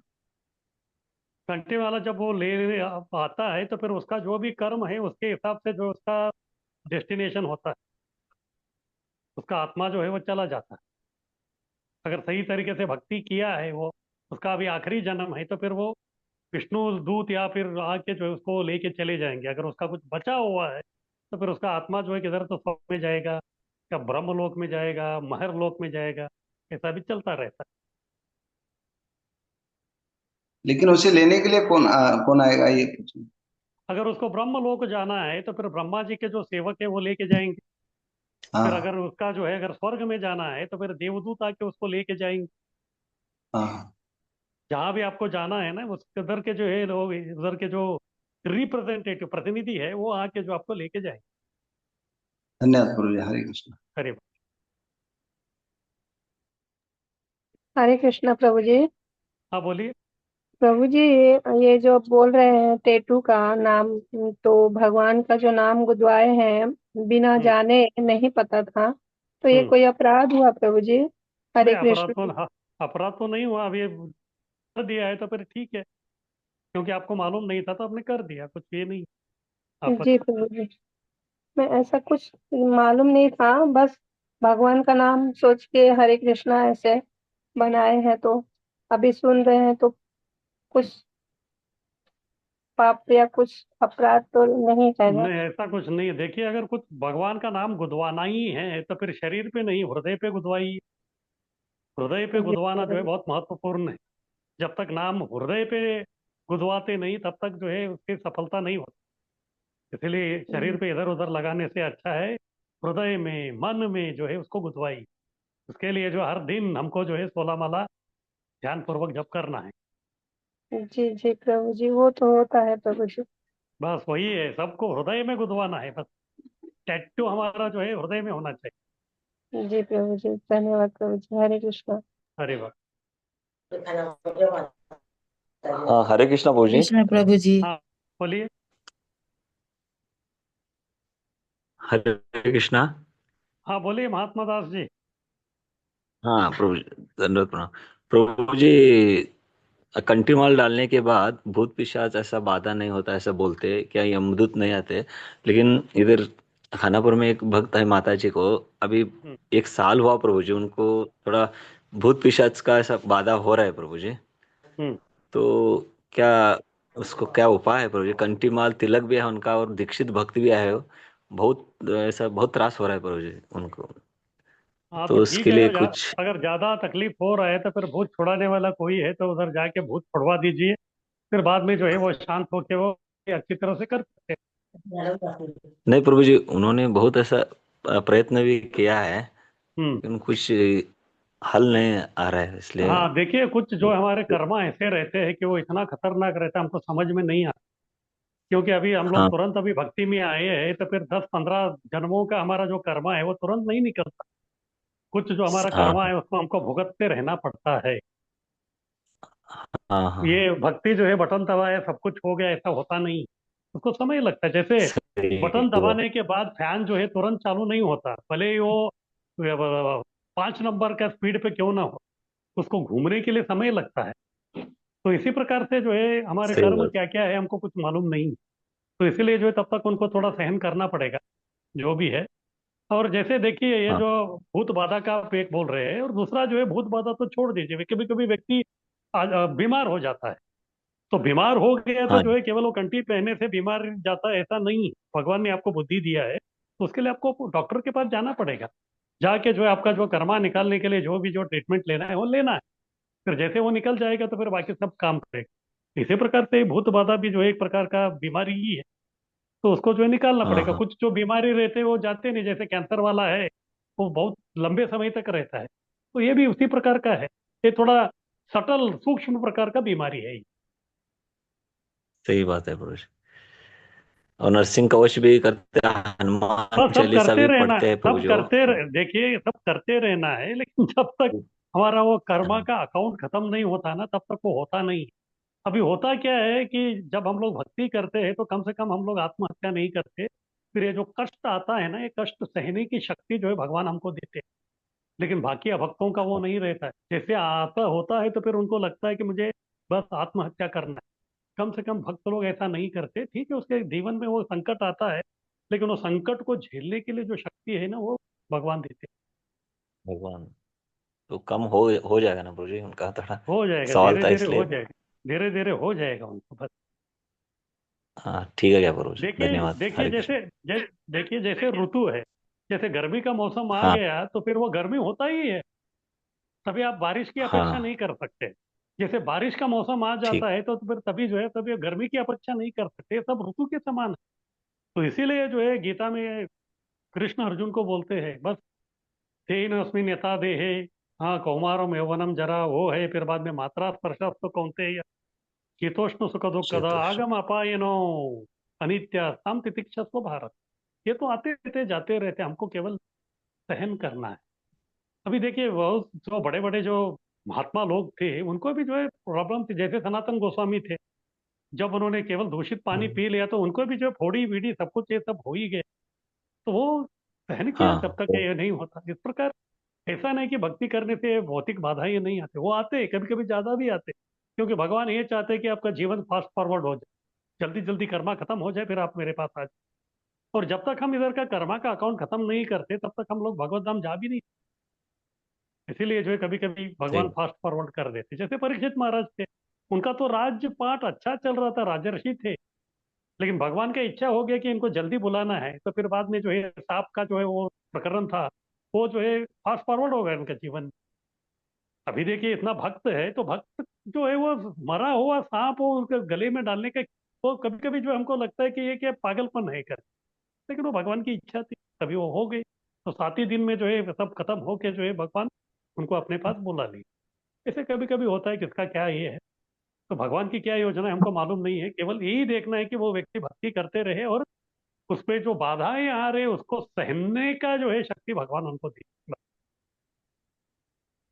हम्म, ठीक है प्रभु, धन्यवाद। हरे हरे कृष्णा।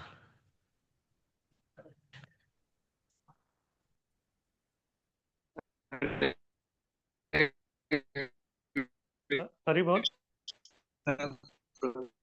आपका आवाज नहीं आ रहा है कृष्णा जी, आवाज कट रहा है आपका। एक उर्दू पुंड्र हाँ प्रभु जी, दंडवत प्रणाम। एक एक उर्दू पुंड्र के बारे में ठीक बोले है, थे, और और किसी को दूसरा कुछ शिव जी कहना का है? वो दूसरा क्या हरे कौन सा कृष्णा प्रभू जी, वो दंड आड़ा प्रणाम। तिलक लगाते हैं उसको हाँ क्या बोलिए। बोलते हैं प्रभु? कॉलेजच्या मुलांचं असं होतंय की कधी कधी त्यांना कांदा लसणाचं बिना कांदा लसणाचं जेवण मिळत नाही, मग त्यांच्या गळ्यात कंठी माळ असते, पण कधी कधी पर्याय नाही म्हणून कांदा लसूण खायला लागतो, त्यावेळेला कंठी काढून टाकायची का ती, म्हणजे ठेवायची? हाँ, तो उनको जो है कंठी माला पहनना नहीं चाहिए, क्योंकि कंठी माला जो है वो फैशन नहीं है। हाँ, कंठी माला जब एक बार आपने धारण कर लिया तो फिर जो है वो अभक्ष भक्षण आप नहीं कर सकते। तो उनको बोलिए ठीक है, आप ऐसे भक्ति करते रहे, बाकी तो आणि मग एखादा मुलगा 16 माळा जप करतोय, पण त्याला कांदा लसूण पण नाही नाही, कांदा लसूण खात नाही, कंठी आहे पण त्याला 16 माळा जप होत नाही, मग अशाने कंठी घालायची का? हाँ वो चलेगा। अगर उसका 16 माला नहीं भी हो रहा है, कि कंठी माला का मेन यही है कि वो अभक्ष भक्षण एक अंक से नीचे नहीं जाना चाहिए। अभी आजकल वो आज जो है, अगर वो 16 माला नहीं कर रहा है तो कल वो 16 माला कर लेगा, उसका कुछ प्रॉब्लम नहीं। ठीक है, थैंक यू। अरे हरे कृष्णा प्रभु जी, दंडवत प्रणाम। हाँ हरि बोल। आवाज आ रहा है हाँ मेरे आवाज प्रभु? आ रहा है, बोलिए बोलिए। हाँ, उर्दू पुंड्र के बारे में, और दूसरा कौन सा में जो शिव जी वो जैसे लगाते हैं उसको क्या बोलना चाहिए प्रभु? उसको त्रिपुंड्र बोलते हैं। ऊर्ध्व, ऊर्ध्व यानी कि सीधा ऊपर, ऊर्ध्व यानी कि ऊपर। हमारा ये जो है, त्रिपुंड्र। हाँ हमारा हाँ हाँ ऊर्ध्व प्रभु। पुंड्र है। ऊर्ध्व यानी कि ऊपर, यहाँ से ऊपर करते हैं ना हम लोग सीधा, फिर वो उसको हाँ प्रभु जी। त्रिपुंड्र बोलते हैं। त्रि बोले तो तीन, तीन जो है 3 पट्टा लगाते हैं ना, 111। Yes yes. हाँ 111 बोलते हैं कुछ लोग उसको, तो उसको त्रिपुंड्र बोलते हैं। पुंड्र यानी कि थैंक यू प्रभु तिलक, जी। हरे ऊर्ध्व यानी कृष्ण। कि सीधा, त्रि यानी कि 3। बस। हरे कृष्ण प्रभूजी, प्रणाम। हाँ हरि बोल। हरी बोल प्रभूजी, बऱ्याच वेळेला काय होतंय की आपण तिलक तुम्ही म्हणालात की बाहेर जाताना तिलक वगैरे लावायला पाहिजे जॉबच्या ठिकाणी वगैरे, पण प्रभूजी जॉबला जाताना वगैरे तिलक जर लावलं तर बऱ्याच जणांची अपेक्षा अशी असते की हे फार सात्विक असतील, ह्यांना राग नाही यायला पाहिजे, असं होतंय। बऱ्याच वेळेला काय होतंय प्रभूजी की समोरचा जर अपोज वागला तर आपण त्याला काही उत्तर द्यायला गेलं तर त्यावेळेला गैरसमज होतोय प्रभूजी। मग अशा वेळेला आपली भूमिका काय असली पाहिजे प्रभूजी?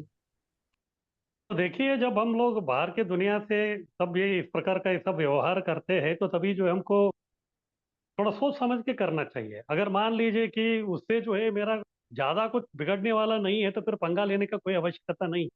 और सामान्यतः लोग जो है, लोगों को जो है हमारे से कोई लेना देना नहीं है। मोस्टली वो लोग जो हमारा टाइम पास करने के लिए, हमारा खिल्ली उड़ाने के लिए करते हैं, उससे उसका कोई भला ही नहीं है। और इस प्रकार के जो लोग हैं उनको उनको पढ़ना ही नहीं हमको, क्योंकि आप कुछ भी उसको बोलेंगे तो उसका कुछ उद्धार होने वाला नहीं है। वो बदले में जो है हमको ज्यादा तकलीफ करेंगे वो। इसीलिए उनका जो है जितना दूर रखेंगे उतना ही अच्छा। इस प्रकार के लोगों को उनका मुंह ही नहीं लगना। आपको स्टार्टिंग में समझ में आ जाना चाहिए कि किसके साथ में आगे बात करूं या नहीं करूं। अगर आप बात नहीं कर रहे हो, कुछ तो 2 शब्द बोलेगा, उसको आप सहन कर लेंगे, तो वो कुछ नहीं करेगा। अभी ताली कभी बजती है जब दोनों हाथ जो है दो एक दूसरे को टकराते हैं, तभी होता है। अगर एक ही हाथ से जो ताली बजाने का कोशिश कीजिए, वो नहीं होगा। तो इसी प्रकार से जो है हमको सोचना चाहिए कि इसके साथ मैं बात करूं या नहीं करूं। अगर आपको सिग्नल मिल रहा है कि इससे बात करने से ये जो मेरा खिल्ली उड़ाने वाला है, ज्यादा ये करने वाला है, तो फिर चुप बैठ जाने का। हरी बोल प्रभू। अरे हरे कृष्ण प्रभु जी, एक प्रॉब्लम ऐसा हो गया था कि हाँ वो अभी कंठी धारण किया मैंने 2 राउंड की। तो हाँ मेरे को मालूम नहीं था वो उसमें कांदा लहसुन है, तो वो एक्चुअली कांदा था। तो मैंने खाया नहीं। अभी हम्म प्रॉब्लम बाहर गांव था मैं। तो हम्म अभी वो गलती से अभी समझो खा लिया तो चलेगा नहीं ना, वो कुछ अपराध होता है क्या? हाँ, तो फिर आप अभी क्षमा याचना कीजिए। फिर अगर आपको आगे जो है, अगर आपको आप बिल्कुल कांदा लहसुन नहीं खाने वाले हैं तो फिर कंठी धारण करके रख। नहीं, लेकिन मैं अगर आप 1 साल से नहीं खा रहा हूँ, वो हाँ, बाहर तो ठीक है। खाना था तो। हाँ, कुछ प्रॉब्लम नहीं है, क्षमा याचना कर लीजिए, हो जाएगा, ये नहीं। हम्म, अच्छा, कभी हाँ, कभी भोग नहीं लगाया हुआ तो भी चलता है क्या, धारण भोग कर अगर सकते हैं? नहीं है तो फिर आप मन में उसको जो है अर्पण कर सकते हाँ, हैं। सिर्फ मानसिक कांदा अर्पण भी हो लहसुन सकता है। चाय कॉफी। हम्म। बस ये, इसको तो पीना खाना नहीं है। अगर कोई आपको दिया बिना कांदा लहसुन का, लेकिन ऑफरिंग नहीं किया है, तो फिर आप मन से ही जो है, जैसे आपके पास वो प्लेट आता है तो आप खाने से पहले भगवान का स्मरण करते हैं, उनको अर्पण कर दीजिए 2 मिनट के लिए मन में। फिर उसके बाद जो है आप उसको धारण ये कर लीजिए कि भगवान आपका जो भोगा है उसको स्वीकार कर लिया। धन्यवाद प्रभु जी। हरि बोल। हरे कृष्णा प्रभु जी। हाँ, हरि बोल। हाँ प्रभु जी, मतलब ऐसा देखा जाता है कि कुछ लोग ना, मतलब कंठी कंठी माला सिर्फ फैशन के लिए पहनते हैं, मतलब कोई नियम हम्म फॉलो नहीं कर रहे हैं, सिर्फ हम्म। गले में पहननी है, अच्छी लग रही है तो इसलिए पहनते हैं। तो फिर उनका क्या होगा? उनके तो उन्होंने तो अपराध नियम ही अपराध तोड़ हो दिए गया ना। ना, अपराध हो गया उनका। अभी इसमें भी लेकिन दो वो तो तरीका भक्त है ही इसमें नहीं। नहीं, इसमें दो तरीका है। ये तो ये है, अगर वो एक्चुअली कैसे होता है, जो कंठी जो है उसको कहाँ से मिलता है, हमारा जो मंदिर का जो स्टॉल है उधर से मिलता है।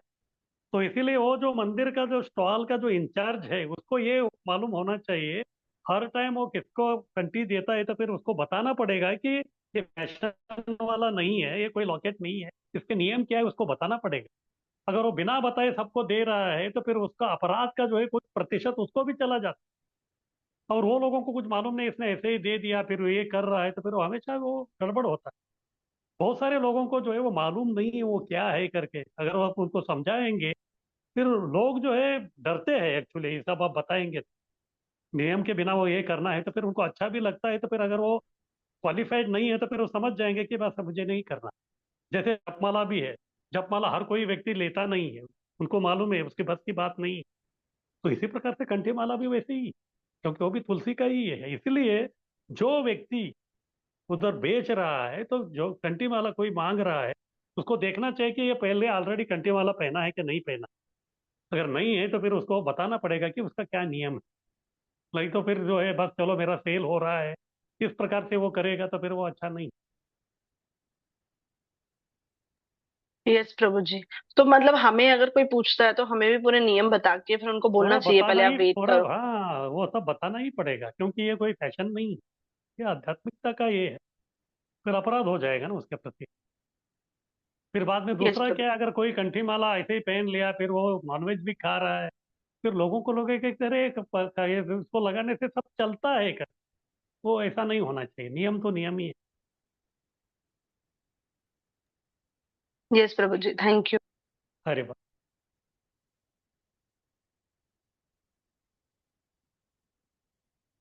चलिए अभी हम लोग आगे बढ़ते हैं। हरे कृष्ण प्रभू जी. हाँ, बोलिए। हा पंढरपूरला जे वारकरी जातात ते कांदा हम्म लसूण खातात आणि कंठीमाळा पण घालतात. हम्म. तर मग मग मग तुम्हाला कसं वाटतंय त्यांना बघून? नाही, मग त्यांना त्यांच्याकडनं तो अपराध होतो का? तेच म्हणतो ना, अपराध होणारच ना। हाँ, उनका जो अपराध होने वाला है, तो फिर जो है फिर से मैं वही बोल रहा हूँ, जो भी कंठी माला किसी को दे रहा है या तुलसी का माला दे रहा है, उसको मालूम होना चाहिए कि वो जिसको भी दे रहा है उसको पहले बता दिया जाए, तब जाके वो होगा। इसलिए हम लोग देखते हैं बहुत सारे जो इस्कॉन में भी जो है, जब तक लोग जो है दीक्षा नहीं लेते, कभी बहुत सारे लोग कंठी माला नहीं पहनते। जब वो पूरा स्ट्रिक्ट हो जाता है, ये हो जाता है, तो फिर तभी वो लोग पहनते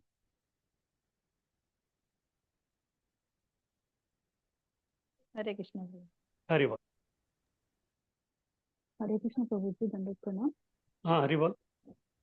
हाँ, प्रभु जी, वारकरी संप्रदाय में पर वो लॉन्ग पहनते हैं मोस्टली, और 2 लाइन का होता है उनका भी, तो उनका वो उनका चलता है. कैसा उनका कैसा है ना, वो लोग कंठी माला नहीं पहनते, वो जो जप माला है ना उसी को जो है गले में लगाते हो। जब जप करना रहता है तो उसको ही जो है गले से निकाल के चैंटिंग करते फिर गले में उनका वो एक ही माला रहता है। लेकिन अपने यहाँ ऐसा नहीं है, अपना जप माला अलग है और कंठी माला अलग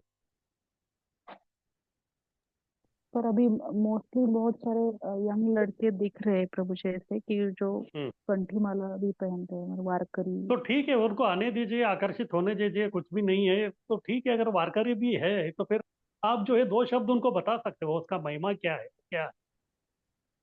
हो सकता है उसमें कुछ लोग जो है समझने के बाद जो है नियम पालन करने के लिए तैयार भी हो जाए तो फिर बहुत अच्छी बात। अभी हमारा काम है लोगों को प्रचार करना, उनको बताना। अभी बाकी जो है इसका पालन करना नहीं करना उनकी, हम जानते हुए भी अगर लोगों को नहीं बता रहे तो फिर एक प्रकार का वो अपराध होता है हमारी तरफ से भी। तो इसीलिए जो उनको जितना हो सके उतना बोलने का कोशिश करना चाहिए। तो जो हमारे घर के बगल में वारकरी अरे वाह। हम कीर्तन करते हैं लेकिन मांसाहार भी करते हैं। तो फिर आप बताइए फिर क्या करें, अभी उनको वार करी करे क्या, उनके ऊपर वार करे? हाँ, मुझे तो लगता है उनके ऊपर वार ही करना चाहिए। हाँ, क्या है कलयुग में ऐसे ही है प्रभु, ये जो है ना ये दिखावे के लोग ज्यादा मिलेंगे। इसलिए प्रभुपाद जी हमेशा बोलते थे मेरा जो दुकान है ये असली सोने का दुकान है, बाकी इमिटेशन गोल्ड तो आपको बहुत सारा मिल जाएगा लोगों को। इसीलिए जो है ये कलयुग में असली भक्ति करनी जो है वो इतनी आसान नहीं। लोग दिखते तो है लेकिन वो ऐसा नहीं। तो इसलिए हम सौभाग्यशाली है, इस प्रकार का जो है कोई एक प्रामाणिक अधिकृत जो है उस संस्था में हम लोग जुड़े हुए हैं और उसका जो हम लोग कोशिश करना चाहते हैं, इसके लिए जो है भगवान कृष्ण का जो है बहुत ही धन्यवाद अर्पण करना चाहिए हमें।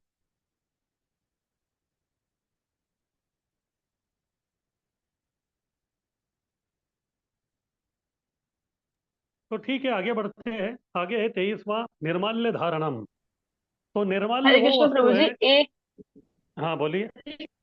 एक क्वेश्चन और है प्रभु जी।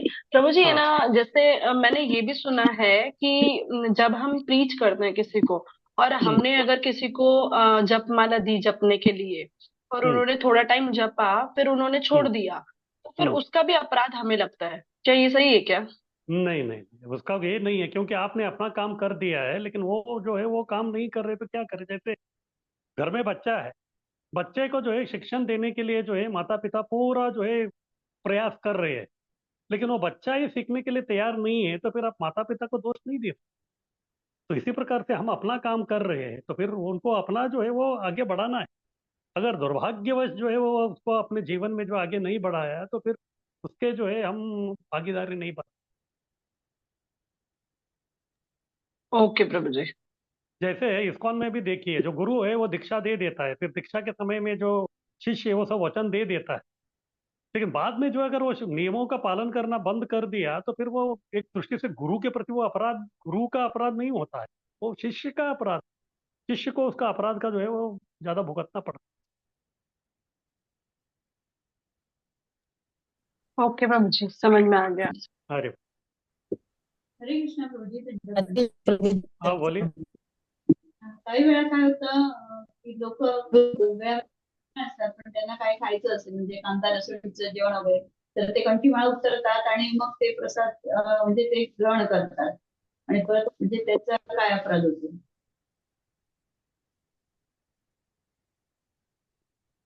हाँ, काय प्रश्न काय आहे?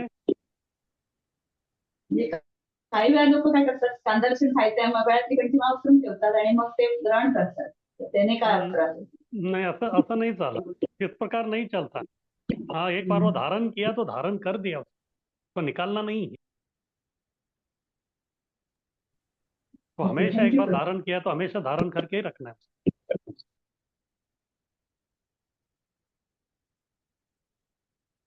तो आगे निर्माल्य धारणम, निर्माल्य यानी कि जो भगवान को हम लोग जो भी अर्पण करते हैं वो पुष्प हो सकता है, उनके वस्त्र हो सकता है, सब कुछ जो है उसको हम लोग कभी धारण कर सकते हैं, उसमें भी बहुत सारा आध्यात्मिक शक्ति रहता है।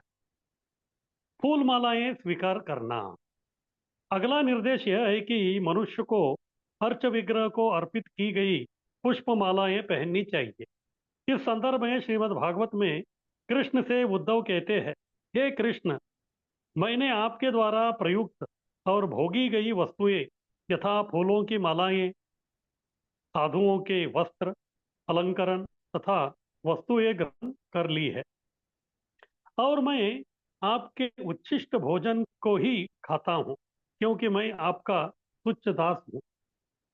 इस इस तरह मुझे विश्वास है कि भौतिक शक्ति माया का जादू मुझ पर नहीं चल पाएगा। इस श्लोक का अर्थ यही है कि जो व्यक्ति गोपी चंदन के तिलक से शरीर को अलंकृत करने के विधान को अपनाता है और कृष्ण को अर्पित की गई मालाएं धारण करता है, उसे माया अपने वशीभूत नहीं कर सकती। मृत्यु के समय यमराज के दूत उसे अपने पास नहीं बुलाते।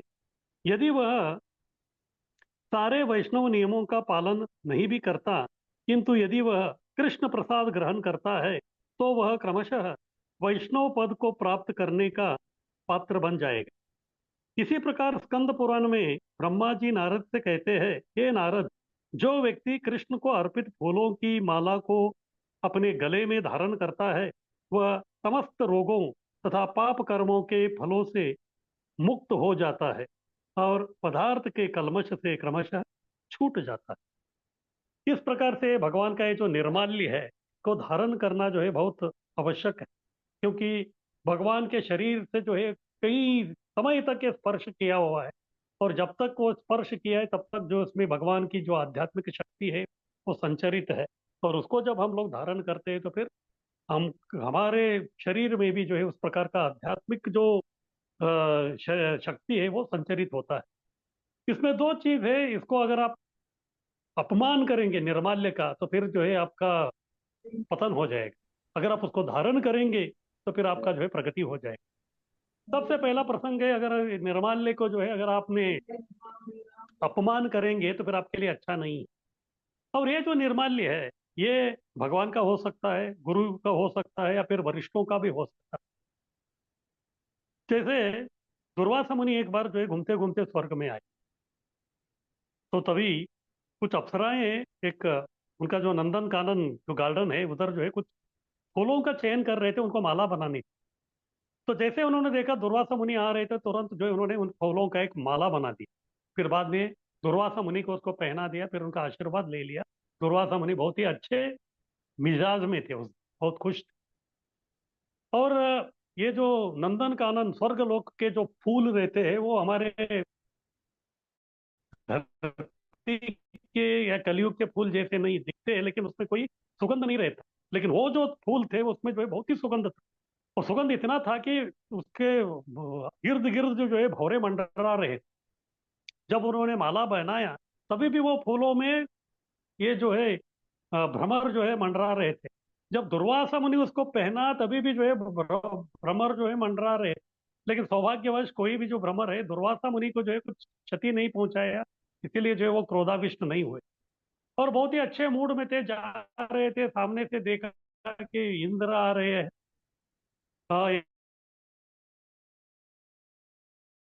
एक हाथी के ऊपर सवार होके। तो फिर क्या हो गया मालूम नहीं, बहुत खुश हो गया, अपना गल इंद्र को पहना दी, अपने हाथी को डाल। और जैसे हाथी को डाल दिया तो माला जो है वो उसके सूंड के पास जो है वो फूल आए। फिर वो फूलों में जो है भंवरे थे, वो भंवरे जो है उसके मुंह में घुस गए। तो फिर हाथी को बहुत तकलीफ हो रहा था, तो उसको रहा नहीं गया। तो तुरंत उसने क्या किया, अपना सूंड उठा के वो जो माला था उसको जो है नीचे डाल दिया, फिर उसके ऊपर जो है पैर रख के उसको रोक दिया, क्योंकि उसको भ्रमर को मारना था। और ये सब किसके सामने हो गया, दुर्वासा मुनि के सामने ही हो। और दुर्वासा मुनि जो है ये सब देख के जो है बहुत ही क्रोधाविष्ट हो गए। फिर बाद में जो है इंद्र को शाप दे दिया कि आप पथभ्रष्ट हो जाएंगे। इस प्रकार से जब व्यक्ति जो है निर्माल्य जो है उसका अपमान करता है तो फिर उस व्यक्ति का जो है पतन हो जाता है। दूसरा, निर्माल्य धारण करने से व्यक्ति का जो है प्रगति कैसे होती है उसका प्रसंग जो है रामायण, ये किष्किंधा का कांड है। जब सीता का अपहरण के बाद राम और लक्ष्मण जो है ढूंढ रहे थे कहाँ सीता गई है करके, फिर तभी जो है वो शबरी से मिलते हैं। फिर तभी जो है शबरी उनको बोलती है कि आप जाइए किष्किंधा, उधर जो है सुग्रीव है, और वानरों के साथ जो है अगर आपका गठबंधन हो जाएगा तो फिर वो लोग आपको मदद करेंगे। इसलिए राम और लक्ष्मण किष्किंधा आए। और तभी ऐसा हो गया था कि वाली और सुग्रीव दोनों जो भाई थे, दोनों के बीच में जो है अनबन था। और वाली इतना बलाढ्य था कि वो सुग्रीव को मार ही डालता था। लेकिन एक बार जो है उधर दुंदुभी करके एक राक्षस आया था और वो एक बैल के रूप में था और उसने वाली को ललकारा। फिर वाली और उनके बीच में जो है घमासान लड़ाई हो गई। फिर अंत में जो है उस बैल को वो घुमा घुमा के जो उसको फेंक दिया, तो फिर वो मातंग ऋषि का जो आश्रम था वो आश्रम के ऊपर वो गिर गया और उधर मर गया। इस प्रकार से आश्रम का जो शुद्धता था वो निकल गया। तो तभी जो है ऋषि बहुत ही क्रोधित होके उन्होंने शाप दे दिया, जो भी इसको इधर फेंका है वो व्यक्ति इधर आएगा तो फिर वो मर जाएगा। ये वाली को भी मालूम था और सुग्रीव को भी मालूम था। फिर जब सुग्रीव को जो है उन्होंने भगा दिया वहां से, तो फिर सुग्रीव के पास कोई जगह नहीं था, तो उनको मालूम था कि ये ऋषि के क्षेत्र, आश्रम के क्षेत्र में वो नहीं आएगा, तो उधर ही वो रहते। फिर उनके साथ हनुमान जी भी, तो उधर ही वो बैठे थे। तभी उन्होंने देखा कि ये दो हट्टे कट्टे ऋषि कुमार जैसे दिखने वाले राम लक्ष्मण आ रहे थे। तो सुग्रीव थोड़ा डर गया। उनको हमेशा लगता था कि वाली जो है वो इधर नहीं आता तो फिर वो दूसरे किसी को तो भेज देगा मुझे मारने के लिए। सुग्रीव को ऐसा लग रहा था कि ये दोनों आके मुझे मारेंगे। हनुमान जी जो है उनके मंत्री थे, उनके सलाह देने वाले थे, तो उन्होंने बोल दिया कि मैं जाके देखता हूँ। फिर उन्होंने अपना वेश बदल दिया, ब्राह्मण वेश में आके राम लक्ष्मण से मिले। फिर जब उनको मालूम हो गया कि वो सुग्रीव की सहायता के लिए आ रहे, तो फिर उनको कंधे में बिठा के वो इधर आ गए। सुग्रीव जैसे उन्होंने देख लिया तो फिर उनको लगा कि ये वाली के भेजे हुए लोग नहीं है और उनको सहायता करने के लिए आ रहे। सुग्रीव को जो है वाली की शक्ति की पहचान थी, लेकिन राम और लक्ष्मण का उसकी शक्ति की पहचान नहीं। तो इसीलिए जो है उनका शक्ति ये करने के लिए उन्होंने जो है परीक्षा ले लिया। उसके बाद जो उनको विश्वास आ गया, फिर बाद में राम ने बोला कि जाके अभी वाली को ललकारो, फिर मैं जो है समय देख के जो उसका मैं वध करूंगा। कि जाके ललकारा तो वाली आ गया। दोनों के बीच में जो है लड़ाई हो। ऐसा कि उधर तुंगभद्रा नदी बहती है, तो तुंगभद्रा नदी के उस पार जो है वाली और सुग्रीव का युद्ध चल रहा था, तो इस पार राम जी जो है बाण लेके मौका ढूंढ रहे थे तभी उनको मारना है। लेकिन समस्या ये थी कि दोनों वानर थे, दोनों एक समान दिख रहे थे। जैसे हम लोग सब बंदरों को देखते हैं तो सब बंदर हमको एक समान दिखते हैं, तो इसीलिए उनको समझ में नहीं आ रहा था राम जी को कि वो कौन वाली है और कौन सुग्रीव है। अगर सुग्रीव को ये वाली समझ के बाण प्रयोग करके उसको वध करेंगे तो फिर वो अच्छा नहीं। इसलिए क्या करने का समझ में नहीं आया। और उस दिन जो है वाली ने सुग्रीव को ऐसी पिटाई की तो सुग्रीव भाग गया वहां। फिर वाली वापस चला गया। फिर सुग्रीव आया, फिर वो राम जी के ऊपर बहुत ही क्रोधित था। फिर वो बोलने लगा कि आपके कहने पे मैं उधर चला गया, आज उसने मुझे पूरा जो या अच्छी तरह मेरा पिटाई किया। तभी राम जी ने बोला मेरा समस्या ये है कि जो है मुझे कुछ समझ में नहीं आ रहा कि कौन कौन है, तो फिर उसके लिए क्या करें। ऐसा इसके पहले सुग्रीव से एक अपराध हुआ था। जब राम और लक्ष्मण उधर आए थे, तो तभी जो है सुग्रीव ने केवल राम जी को बैठने के लिए आसन दिया था, लक्ष्मण को नहीं दिया। ये लक्ष्मण के प्रति, लक्ष्मण गुरु है, गुरु के प्रति अपराध उनका हो गया। लेकिन जैसे हनुमान जी ने देखा कि सुग्रीव जो है लक्ष्मण को आसन नहीं दिया, तो ये हनुमान जी समझ गए। तुरंत बगल में जो है बहुत बड़ा एक वृक्ष था, वृक्ष को उन्होंने जो है पूरा उसका जड़ समेत उसको बाहर उखाड़ दिया। फिर बाद में उसको आड़ा करके वो उसके ऊपर लक्ष्मण को बिठा के थोड़ा लेवल करने का कोशिश किया। लेकिन गुरु के प्रति जो है सुग्रीव का अपराध हो गया। इस अपराध के लिए ही उनको जो है, जो पहली बार जब वो वाली के साथ लड़ाई कर रहा था, उस अपराध के कारण उसको जो है बहुत अच्छी तरह पिटाई हो गई।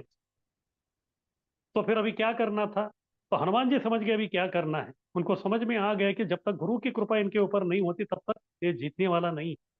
अभी एक ही था कि वाली और सुग्रीव के बीच में जो है कुछ तो आइडेंटिफिकेशन होना चाहिए, कौन कौन है। तो तभी जो है लक्ष्मण जी एक माला पहन के बैठे हुए थे, तो तुरंत जो है हनुमान जी आए, उनका अनुमति लिया, लक्ष्मण जी का गले का माला लेके सुग्रीव जी को डाल दिया। यानी कि अभी उनको गुरु की कृपा मिल गई। फिर तभी राम जी ने बोला कि अभी जाके ललकारो, फिर अभी जो है काम हो जाए। फिर गए, फिर से बस आधा घंटा ही हुआ था वाली वापस जाके, वो केवल विश्राम ही ले रहा था, तभी जो है फिर से ललकार। फिर तभी जो उनकी जो पत्नी थी वो बोलने लगे कि ये इतना जल्दी आ गए तो फिर जो है मुझे कुछ तो गड़बड़ लग रहा है, तो कृपा करके आप मत जाइए। लेकिन वाली को अपने शक्ति के ऊपर जो इतना अभिमान था, उन्होंने बोला कि अरे ये क्या करेगा, अभी तो मार के आया हूँ, अभी बस और एक दो मुक्का मार दूंगा तो मर ही जाएगा। आए, फिर दोनों के बीच में फिर लड़ाई हो रही थी, लेकिन इस बार जो है राम जी नहीं छूटे। उनको समझ में आ गया कि वाली कौन है, तो फिर उनको मार के खत्म कर दिया। इस प्रकार क्योंकि सुग्रीव ने निर्माल्य धारण किया था लक्ष्मण जी का, इसकी वजह से जो है उनका जो है विजयी हो गए। फिर राम और सुग्रीव का जो है अच्छा दोस्ताना भी जो है उधर हो गया। इस प्रकार से जो है निर्माल्य बहुत ही महत्वपूर्ण। हमारे न्यू वृंदावन में एक दिन पुजारी बैठे थे उधर, और कोई एक व्यक्ति आया, वो तो भक्त नहीं था। फिर उसके हाथ में जो है कुछ कपड़े थे। वो आके पुजारी को बोला कि ये कपड़े जो है शायद आपके हैं। उन्होंने देखा तो फिर वो जो है राधा रानी का वो स्कर्ट, और कई बोले तो लगभग 6 महीना पहले जो है वो गुम हो गया था। फिर ये लोग भी भूल गए, उनको लगा कि वो किधर तो गायब हो गया। अचानक उसको देख के जो है वो बहुत आश्चर्यचकित हो गए। वो बोले कि आपके पास कैसे? और वो व्यक्ति जो है वो भक्त भी नहीं था। उन्होंने बोला कि मैं जो हूँ इधर बगल में रहता हूँ इधर, और ऐसा है कि मेरी एक लड़की है और कोई एक घर पे नहीं है, और 6 महीना पहले जो है, मतलब 1 साल हो गया कि उसको जो है कैंसर हो गया। लास्ट स्टेज में है, बहुत ही वेदना होती, बहुत बोलो तो बहुत वेदना होती, वो जो है देखा नहीं जाता। और हम लोग जो है अपना जो कपड़े है वो लॉन्ड्री में देते हैं। और एक बार जो है मैं मेरी बच्ची का जो है कपड़ा मैं उधर दे दिया था लॉन्ड्री में। फिर बाद में जो कपड़ा है लॉन्ड्री वाला, वो होने के बाद, वो इस्त्री वगैरह सब होने के बाद वो लेके आ गए। फिर बाद में मैं ऑफिस में गया था। फिर बाद में जब ऑफिस से जब शाम को मैं आया तो मैं देखा कि मेरे जो लड़की है, लगभग 4 महीने से जो उसके चेहरे पे हमेशा वेदना का चिन्ह था, लेकिन उस दिन जो है एक प्रकार का मुस्कान था। वो देख के मैं बहुत आश्चर्यचकित हो गया। फिर तभी मैंने देखा कि उसके छाती पे जो है कोई एक कपड़ा था। फिर बाद में मैं आश्चर्यचकित हो गया कि ये क्या है करके। फिर बाद में जो है उनको ऐसा लगा कि ये कपड़ा जो है उनका नहीं है, दूसरा किसी का तो है करके। फिर उन्होंने सोचा कि इसको जो है लॉन्ड्री में वापस कर देंगे, शायद जो है बदल गया है दूसरे के साथ। ऐसा उनके मन में विचार आया। लेकिन बाद में और एक विचार आया कि ये कपड़े की वजह से जो इसका दुख कितना दूर हो गया है, तो फिर ठीक है, ये कपड़ा मैं वापस नहीं दूंगा, जो भी है देखेंगे, किसी का अगर कंप्लेंट आता है तो देखेंगे कर। लेकिन कंप्लेंट नहीं आया तो सब कुछ ये हो गया, तो इसीलिए जो है मैं वो कपड़ा वापस नहीं दी। फिर बाद में वो पुजारी पूछ रहे थे, फिर ये कपड़ा अभी क्यों लेके आए? उन्होंने बोला अभी पिछले हफ्ते ही जो है मेरी जो लड़की थी वो गुजर गई, लेकिन अंतिम समय में जो है उनके चेहरे पे जो है एक प्रकार का अलौकिक जो है हंसी थी। हाँ, तब तक मैंने ये किया। फिर बाद में सोचा कि अभी ये जो कपड़ा है, तो ये कपड़ा अभी किसका है वो देना चाहिए करके। फिर मैं वापस आया लॉन्ड्री वाले के पास। फिर बाद में 6 महीना पहले का ये जो था उसको मैंने दिखाया। फिर नंबर के हिसाब से मालूम हो गया कि ये आप लोगों का है, इसलिए इसको जो है मैं वापस आपको देने के लिए आया। फिर तब उन्होंने बोला आपको मालूम है ये किसका स्कर्ट है? ये है राधा रानी का स्कर्ट, ये राधा रानी का निर्माल्य है। तो वो जो है आपकी लड़की जो है राधा रानी का ये किया था, फिर राधा रानी कौन है सब बता दिया। इसीलिए जो है राधा रानी की कृपा उनके ऊपर हो गया। तो इसीलिए कैंसर से इतना जो वेदना था वो सब राधा रानी ने उनका दूर कर दिया। और वो निर्माल्य धारण कर करके जो है वो पूरा संतुष्ट होकर जो अपना शरीर को उन्होंने त्याग दिया। इस प्रकार से जो है निर्माल्य जो उसमें बहुत ही ताकत रहता है। किसी का कुछ प्रश्न है तो पूछ सकते हैं। हरे कृष्ण प्रभु जी। हाँ निर्मल्य बोलिए। में हार, वस्त्र और क्या क्या आता है, और क्या क्या आता है प्रभु जी? बस जो भी भगवान से अर्पण होता है, जो भोगा हाँ। है वो भी निर्माल्य ही है, जो प्रसाद के रूप में हम लेते हैं। हम्म। भगवान के मतलब कुछ जो जो भी आभूषण भगवान को रहते हैं, अर्पण होता है वो वापस हाँ हमें बस मिलता है, वो भगवान से निर्मल्य। अर्पण होके जो हम लोग निकालते हैं तो वो सब है। उनका वस्त्र है, उनके हम्म मालाएं हैं, फिर बाद में हम्म उनके अलग आभूषण है, वो सब जो हम्म। है उसको निर्माल्य कहते और एक प्रश्न है सर प्रभु जी। अभी हैं। हमको कुछ कभी कभी सेवा करते करते क्या होता है कि हार, जो निर्माल्य हार होता है वो हम्म डस्टबिन में फेंक देने के लिए बोला जाता है। हम्म। तो वो कुछ चलता है क्या? अभी उधर उनका मंदिर का है वो जगह, वहां डाल दिया था हम, वो अपराध हम्म। होता है क्या हमारी तरफ से? नहीं नहीं, अभी वो निर्माल्य को तो हमको विसर्जन करना ही पड़ता है। अगर उसके पहले जो है और कुछ समय के लिए आप उसको धारण करेंगे तो चले। लेकिन वो भी अच्छा। क्या है, एक दृष्टि से वस्तु तो भौतिक है आध्यात्मिक, लेकिन भौतिक वस्तु है। थोड़ा समय के बाद जो उसको विसर्जन करना ही पड़ता है। विसर्जन कर रहे हैं। लेकिन हाँ वो विसर्जन उधर ऐसा क्या बोलते हैं, डस्टबिन है, देखिए, उसमें हाँ करते हैं विसर्जन का जो है ऐसे। वो अलग रहता है, तो वो अलग हाँ किधर तो जगह नदी है। में जाता है या किधर तो जाता है, या कोई एक खड्डा खोद के जो है उसमें जो है हम लोग जमीन के उसमें डालते हैं। ये तो सब अलग अलग हम्म। ये रहता हाँ है, ऐसा ताकि होता है। दूसरे जो है किसी के पैरों में अगर न आए, उस प्रकार से वो और ध्यान अपराध रख नहीं के ना जो है। कुछ। नहीं नहीं। ठीक है, हरे कृष्णा प्रभु जी, अरे धन्यवाद। हरे कृष्णा प्रभु जी। हाँ बोलिए। प्रभु जी, अभी जो कैलेंडर वगैरह रहते हैं ना, मतलब इस्कॉन टेम्पल के, जिसमें भगवान हम्म के फोटो रहते हैं, तो हम्म पुराने कैलेंडर्स के बारे में से क्या करना चाहिए? मतलब रद्दी में तो वैसे डाल नहीं सकते ना, मतलब अपराध ना हो ऐसे क्या करें मतलब? अभी आप सोचे, इसके लिए मेरे पास भी कोई सोल्यूशन नहीं है। जैसे वो है, पुराने किताब है, सबका जो है उसका कुछ तो करना चाहिए, लेकिन अभी क्या करें। इसमें मतलब सामान्यतः सामान्यतः देखिए, जो पुराने जमाने में जो घर में जो भी शास्त्र वगैरह रहते थे, वो घर में हमेशा रखते थे, उसको जो है किधर रद्दी वद्दी में वो जाता नहीं। फिर कैलेंडर का भी जो है जिस प्रकार जो है, बाकी निर्माल्य जो हम लोग जमीन के अंदर वगैरह डालते हैं, तो वैसे जो है जमीन के अंदर डालना पड़ेगा। और क्या कर रहा हम जला सकते हैं क्या ऐसे? मतलब थोड़े लोग, में से सुना है कि थोड़े लोग ऐसे जलाते हैं वगैरह, मतलब जैसे अपराध है। ना हो ऐसे, मतलब चलता है क्या वो जलाए तो? अभी जलाना तो थोड़ा ज्यादा उग्र लगता है मुझे, तो उससे जो है कोई एक जगह में जो है उसको विसर्जन करना अच्छा रहेगा। फिर कुछ समय के बाद जो है वो भी भौतिक वस्तु है, तो अपने आप नष्ट हो जाएगा वो। ठीक है प्रभु जी, धन्यवाद। हरे कृष्णा। हरे हरे मैं कैलेंडर और फोटो वगैरह होता है तो मैं उसको पानी में भिगो कर रखता हूँ रात भर, और जब हरे जल कृष्णा जाता है प्रभु जी। उसमें डाल देते हैं। हरे हाँ ठीक है, कृष्णा। कोई भी जो है अलग अलग तरीका जो है आप इस्तेमाल कर सकते हो। तो मेरा एक प्रश्न है कि जैसे मंदिर के अर्चा जो निर्माण होता है, क्या उनको हम घर के अर्चा विग्रह के लिए प्रयोग कर सकते हैं? हाँ जी, जैसे जो आभूषण वगैरह सब रहते हैं, जैसे अभी हमारा जो मंदिर है राधा गोपीनाथ में, जो पुराने जो ड्रेस हम लोग निकालते हैं ना, उसको जो है कुछ कॉन्ग्रीगेशन के लोग जो उसको लेके जाते हैं, फिर वो कपड़े से जो है अपने घर का जो विग्रह है उसका छोटा छोटा जो है वो ड्रेस बना के उसके लिए इस्तेमाल करते ठीक है भाई। हैं। और कभी कभी कुछ जो पुराने आभूषण है वो भी वो लेके जाते हैं, फिर उसका भी जो है अपने घर के विग्रहों के लिए उसका जो इस्तेमाल करते हैं।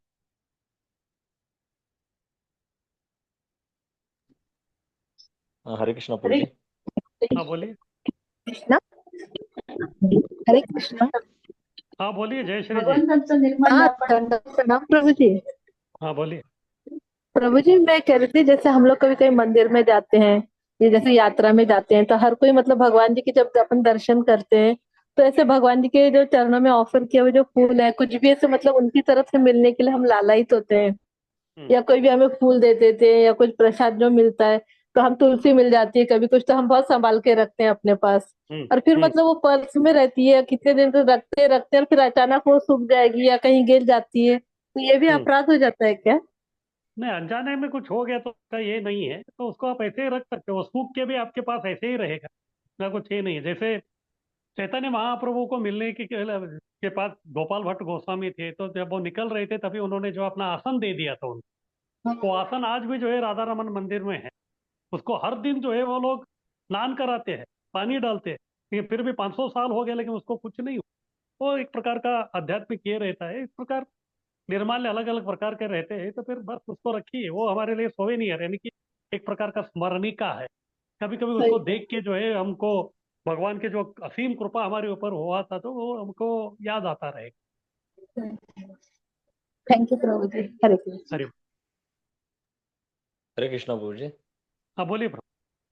हाँ प्रभु जी, आपने बताया अभी निर्माल्य और ड्रेस वगैरह हमारे डीटीज में रहता है ना, घर में का ड्रेस प्रभु जी, जगन्नाथ डी गवर्नमेंट है, वो पुराने हाँ होने के बाद प्रभु जी बस अ, उसको आपको विसर्जन करना पड़ेगा नदी में या किधर तो। हाँ नदी में चलेगा क्या प्रभु जी, हाँ नदी में कर। चलेगा, कुछ प्रॉब्लम नहीं है। हाँ हाँ, ठीक है। और कंटी माल भी जो पहते पुराने हो जाते वो भी नदी में ये नदी करेंगे में ना। डालिए, या फिर कोई जो पेड़ है पेड़ के नीचे भी डाल, ओके प्रभु जमीन जी। में चला जाएगा। और प्रभु जी तुलसी वगैरह है हमारे पास बहुत बड़े पेड़, वो सूख जाने के हम्म बाद वो क्या कर सकते हैं? तुलसी सूख जाने के बाद। हाँ बड़े पेड़ वगैरह है ना तुलसी के प्रभु जी। हाँ हाँ बट- और सूख जाने के बाद हम निकाल के रखे हैं प्रभु जी, तो हाँ, तो उसको उसको जो ऐसे। है यज्ञ यज्ञ में यूज कर सकते हैं, जिधर भी यज्ञ वगैरह होता है ना, हाँ तो प्रभु जी। यज्ञ में जो है उसको आहुति के रूप में आप उसको अर्पण कर सकते आहुति के रूप में। हाँ प्रभु जी, हाँ जी। ठीक है, धन्यवाद। हरे हरि कृष्ण। हरे कृष्ण हरे प्रभु जी, कृष्ण दंडवत प्रभु जी। प्रणाम। हाँ बोलिए। हरे कृष्णा। हाँ बोलिए।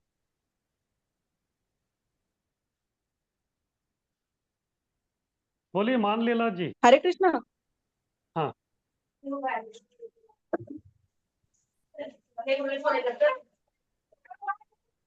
हरि बोल।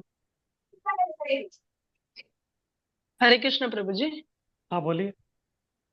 प्रभु जी, जैसे ना हम ये सोचते हैं कि हमको जैसे फ्लावर मिल रहा है भगवान का जो चरणों में है, तो कभी पहले तो हम काफी लेते थे, लेकिन अभी लगता है कि अरे ये मतलब इसको अपराध ही हो जाता है, इसको कहाँ खरे कहाँ डालें। तो कभी कभी ऐसा लगता है, मतलब फिर लेना बंद कर देते हैं कि नहीं, सिर्फ दूर से ही दंडवत कर लो और सिर्फ सूंघ लो और फिर नहीं लो। तो ये भाव कि नहीं लेना है भगवान का जो ये इसमें फ्लावर मिल रहा है या उनका तदीय मिल रहा है गार्लैंड के रूप में, तो फिर ये भाव जो है वो गलत है क्या? ना ऐसा कुछ नहीं है। जब अगर कोई दे रहा है, अगर आप उसको स्वीकार नहीं कर रहे या इनकार कर रहे तो अपराध होता है। लेकिन उसको जो है आपने ग्रहण कर लिया तो फिर आपका काम हो गया। अभी उसको लेके जाना है या नहीं लेके जाना है वो ऑप्शनल है। हाँ वो ऑप्शनल है, उसे कोई लेना देना नहीं है। केवल उसको जो है हम लोग स्वीकार किया, उसको इनकार नहीं किया, इतना हमको ग्रहण देखना है। मतलब प्रभु जी, मतलब से उसको लेके और थोड़ा सा स्मेल किया और उसको ऐसे सर पे लगाया, वो सब ना ग्रहण करना। हाँ तो वो करने के बाद अगर आपको नहीं लेना है तो अगर दूसरे को आप दे देंगे तो फिर वो लेके जो भी जा सकते हैं, ऐसे कुछ नहीं। तो कभी कभी होता है, अच्छा। जैसे जैसे मैंने भी देखा है, महाराज को जो है कोई गार्लैंड दे देते हैं, कुछ तो दे देते, महाराज उसको स्वीकार महाराज कर किसी और लेते, को फिर दे दूसरे रहे। दूसरे किसी को दे देते हो, फिर वो व्यक्ति खुश होकर वो हाँ। ले। सबका अपना अपना ये है, तो उसके हिसाब से वो चलता रहता ओके प्रभु जी। है। अरे ओके, हरे कृष्णा प्रभु जी, दंडवत प्रणाम। हाँ बोलिए। हाँ प्रभु जी, एक माता जी के लिए क्वेश्चन है, कंठी के लिए। तो हाँ उनको ना, वो बहुत साल से सेवा में भक्ति में है, और 16 माला जब भी करती है, और उनको है ना कंठी डालनी है। लेकिन उनके घर के ना वो सब खाते हैं, कांदा लहसुन मांसाहार सब करते, तो वो बहुत आके रोती है मेरे पास कि माता जी मुझे कंठी डालनी है, मैं क्या करूं। मैंने बोला कि मैं एक दिन प्रभु जी से पूछती हूँ। लेकिन वो भी मांसाहार और कांदा लहसुन खाते हैं क्या? नहीं नहीं नहीं, वो सब 6-7 साल से वो कुछ नहीं खाती, वो सब हाँ तो अपने फिर वो इस्कॉन के जैसे फिर सब नियम हाँ पालन फिर करती है। वो पहन सकते हो, उसका कुछ प्रॉब्लम नहीं है। पहन घर में सकती जो है ना? चल हाँ घर में जो चल रहा है उसको छोड़ दीजिए। अभी वैयक्तिक हाँ व्यक्ति जो है, वो जो है अगर हाँ नियमों का पालन कर रहा है तो फिर कुछ आपत्ति हाँ। नहीं है, वो नहीं, कर वो सकते सब जैसे। नियम पालन करती है, हाँ 16 अगर माला अगर करती है। वैयक्तिक अपने दृष्टिकोण से वो वैष्णव नियमों का पालन करते हुए 16 माला कर रहे तो कोई आपत्ति नहीं। हाँ हाँ, जैसे तो वो देखिए बोलते कि मेरे सामने सब बनाते हैं, वो कांदा लहसुन खाते हैं, तो मुझे टेंशन आता है कि डालूं क्या नहीं डालूं। ये तो हो गया। कभी कभी देखिए, आप लोग जो है फैक्ट्री में अगर काम करते हैं तो उधर कैंटीन है, तो कैंटीन में भी जो आप हाँ अपना डब्बा लेके खा रहे हैं तो आजू बाजू में जो कोई नॉनवेज ये सब खाने वाले लोग वो रहते ही है। वो लोग खा रहे करके हम हाँ, लोग सही कंठी है। माला नहीं पहनते, ऐसा थोड़ी ही है। या फिर अगर आप ओके, कोई हाँ। ट्रेन ट्रेन में सफर कर रहे हैं, आपका बगल वाला जो है अपना कोई मुर्गी लेके वो खा रहा है, तो फिर उससे हम लोग कंठी माला निकलते नहीं है, तो वो उसका अलग है, अपना अलग है। जब तक तो हम वो अपना दो जो राउंड है। की कंठी डाल सकती है ना प्रभु जी? 2 राउंड की दो कंठी? राउंड। हाँ कर सकते, कुछ प्रॉब्लम नहीं है। अच्छा अच्छा, हरे कृष्णा फिर प्रभु बाद जी, में जब धन्यवाद प्रभु जी। हाँ जब दीक्षा हो जाएगी तभी 3 राउंड का कंटिन्यू। अच्छा, हाँ प्रभु जी, थैंक यू प्रभु जी, ठीक है। धन्यवाद। हाँ हरि बोल। दंडवत। हरि बोल।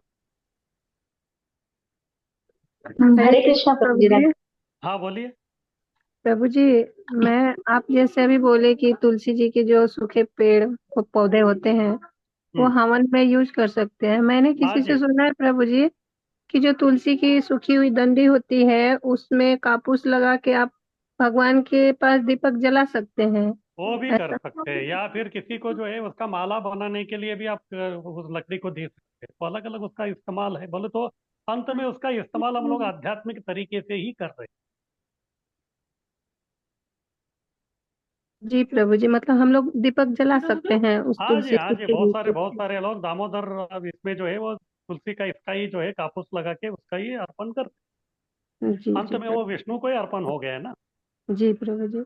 और प्रभु जी जो अपने भगवान के मंदिर में विग्रह के जो हार नेकलेस या कपड़े रहते हैं पुराने हो जाते हैं तो वो दे देते हैं प्रभु जी। तो जो छोटे बच्चे होते हैं जिनको वो हो सकता है और ज्वेलरी है चाहे कुछ भी है तो वो बच्चों को पहना सकते हैं प्रभु जी, डाल हाँ, उनको डाल। कोई प्रॉब्लम नहीं, पहना सकते, ऐसे कुछ नहीं, पहना।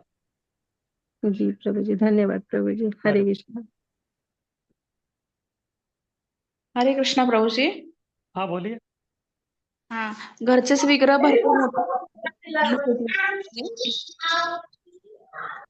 मोठे विग्रह मोठे असतील पण त्यांचे जे सगळे निर्माल्य असतात जुने कपडे त्यांचे आमच्या इकडे वाहतं पाणी नसतंय, नदी वगैरे नाही आहे.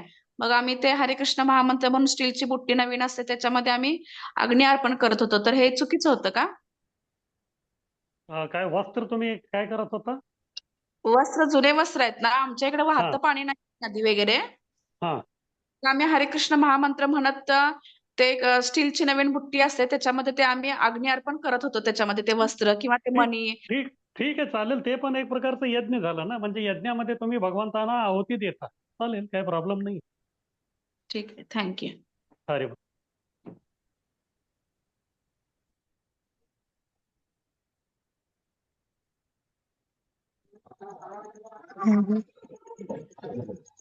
हाँ बोलिए योगेश राठी जी, हाथ ऊपर है आपका।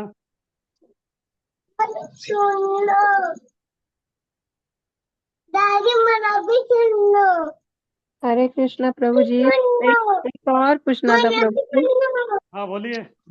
प्रभु जी, अगर जैसे जैसे लेडीज को मंथली प्रॉब्लम होता है, अगर घर में कोई नहीं है तो भगवान को भोग लगाए या नहीं लगाए? नहीं नहीं लगाना है, तभी नहीं लगाना है। नहीं लगाना है प्रभु जी। हाँ, भगवान को नहीं लगा सकते आप। ठीक है फिर प्रभु तभी जी, जो है धन्यवाद। अगर आपके घर में जो है और दूसरा कोई व्यक्ति है तो फिर उसको बोलने का कि जो भी सूखा मेवा है, हाँ, जो काजू बादाम जो है उसका जो है आप लोग भगवान को अर्पण कर लीजिए। जी, अगर कोई घर में है ही नहीं, मतलब हाँ, दिन घर भर में के है ही लिए नहीं नहीं तो फिर चले। बस भगवान को बोल दीजिए माफ करना, हम लोग नहीं कर सकते। जी जी, धन्यवाद प्रभु जी। हरे अरे कृष्ण। हरे कृष्ण। हाँ बोलिए। प्रभु जी, वो राम जी ने जो बाली को मारा था ना, तो कोई दोस्त उसके बारे में पूछे ना तो कुछ एक्सप्लेनेशन देना थोड़ा, ये कुछ बताइए ना उसके बारे में। नहीं, आपका शंका क्या है? मतलब वो उनका जैसा आपने बोले ना अभी, वो दोनों की फाइटिंग नदी के उस तरफ चल रही थी और राम जी ने इधर से बाली को बाण मारा। तो हाँ मतलब भगवान तो उनको आमने सामने भी मार ही सकते हाँ थे, बोलिए, उसमें कोई बड़ी प्रश्न क्या बात है नहीं। लेकिन? तो फिर प्रश्न ये है कि वो आज भी वो ऐसे स्थान क्यों है मारा? हम्पी में। हाँ, हम्पी तो में ऐसा वो जो क्यों मारा स्थान था, है, ये प्रश्न। एक सुग्रीव और उनका वो फाइटिंग हो रहा था, वो फिर राम जी कहाँ से किया, वो जगह का नाम है आनेगुंद। वहां से उन्होंने बाण प्रयोग किया और नदी के उस तरफ जो है आज भी वो जगह है उधर, और उधर ही जो है वाली का अंतिम संस्कार किया। इसलिए आज भी जो उधर का जो मिट्टी है वो थोड़ा काला काला है।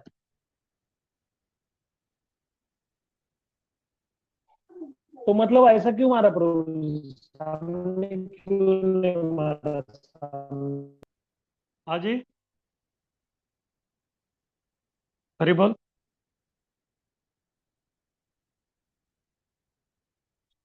का आवाज नहीं आ रहा है। प्रणाम प्रभु जी। हाँ बोलिए।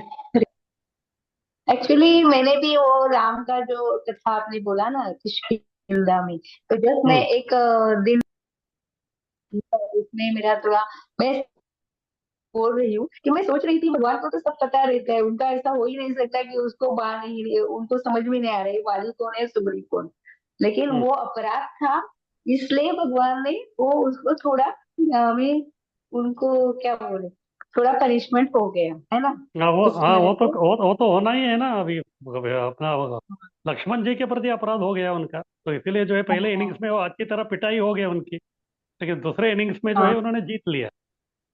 वो एक इसमें है वो लक्ष्मण, उसमें रामायण में, अपने रामायण में ये नहीं था, ये कंडेंस ये श्री रामायण। ये ये श्री वैष्णव आचार्यों का टीका है। ओके श्री ओके, वैष्णव हाँ हाँ आचार्यों ने ना उसमें जो भाष्य में लिखा है पूरा डिटेल में। हाँ, मैं वही सोच रही थी और मेरे को आंसर मिल गया। थैंक यू प्रभु जी। हाँ हरे हाँ कृष्ण। हाँ, हरी। हरे कृष्णा प्रभु जी।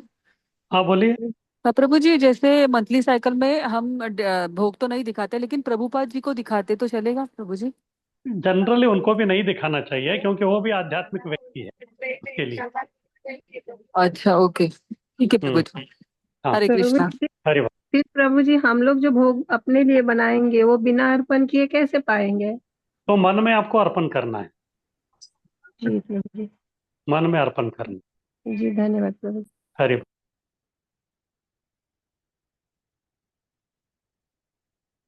तो ठीक है, अभी समय हो गया है, कल हम लोग फिर से मिलेंगे। ठीक है, सबका बहुत बहुत धन्यवाद। हरे हरे कृष्णा कृष्णा प्रभु जी, प्रभु जी, धन्यवाद प्रभु प्रभु जी, जी, धन्यवाद। प्रणाम। प्रभु जी। दंडवत प्रणाम। कृष्णा प्रभु ji, thank you very much.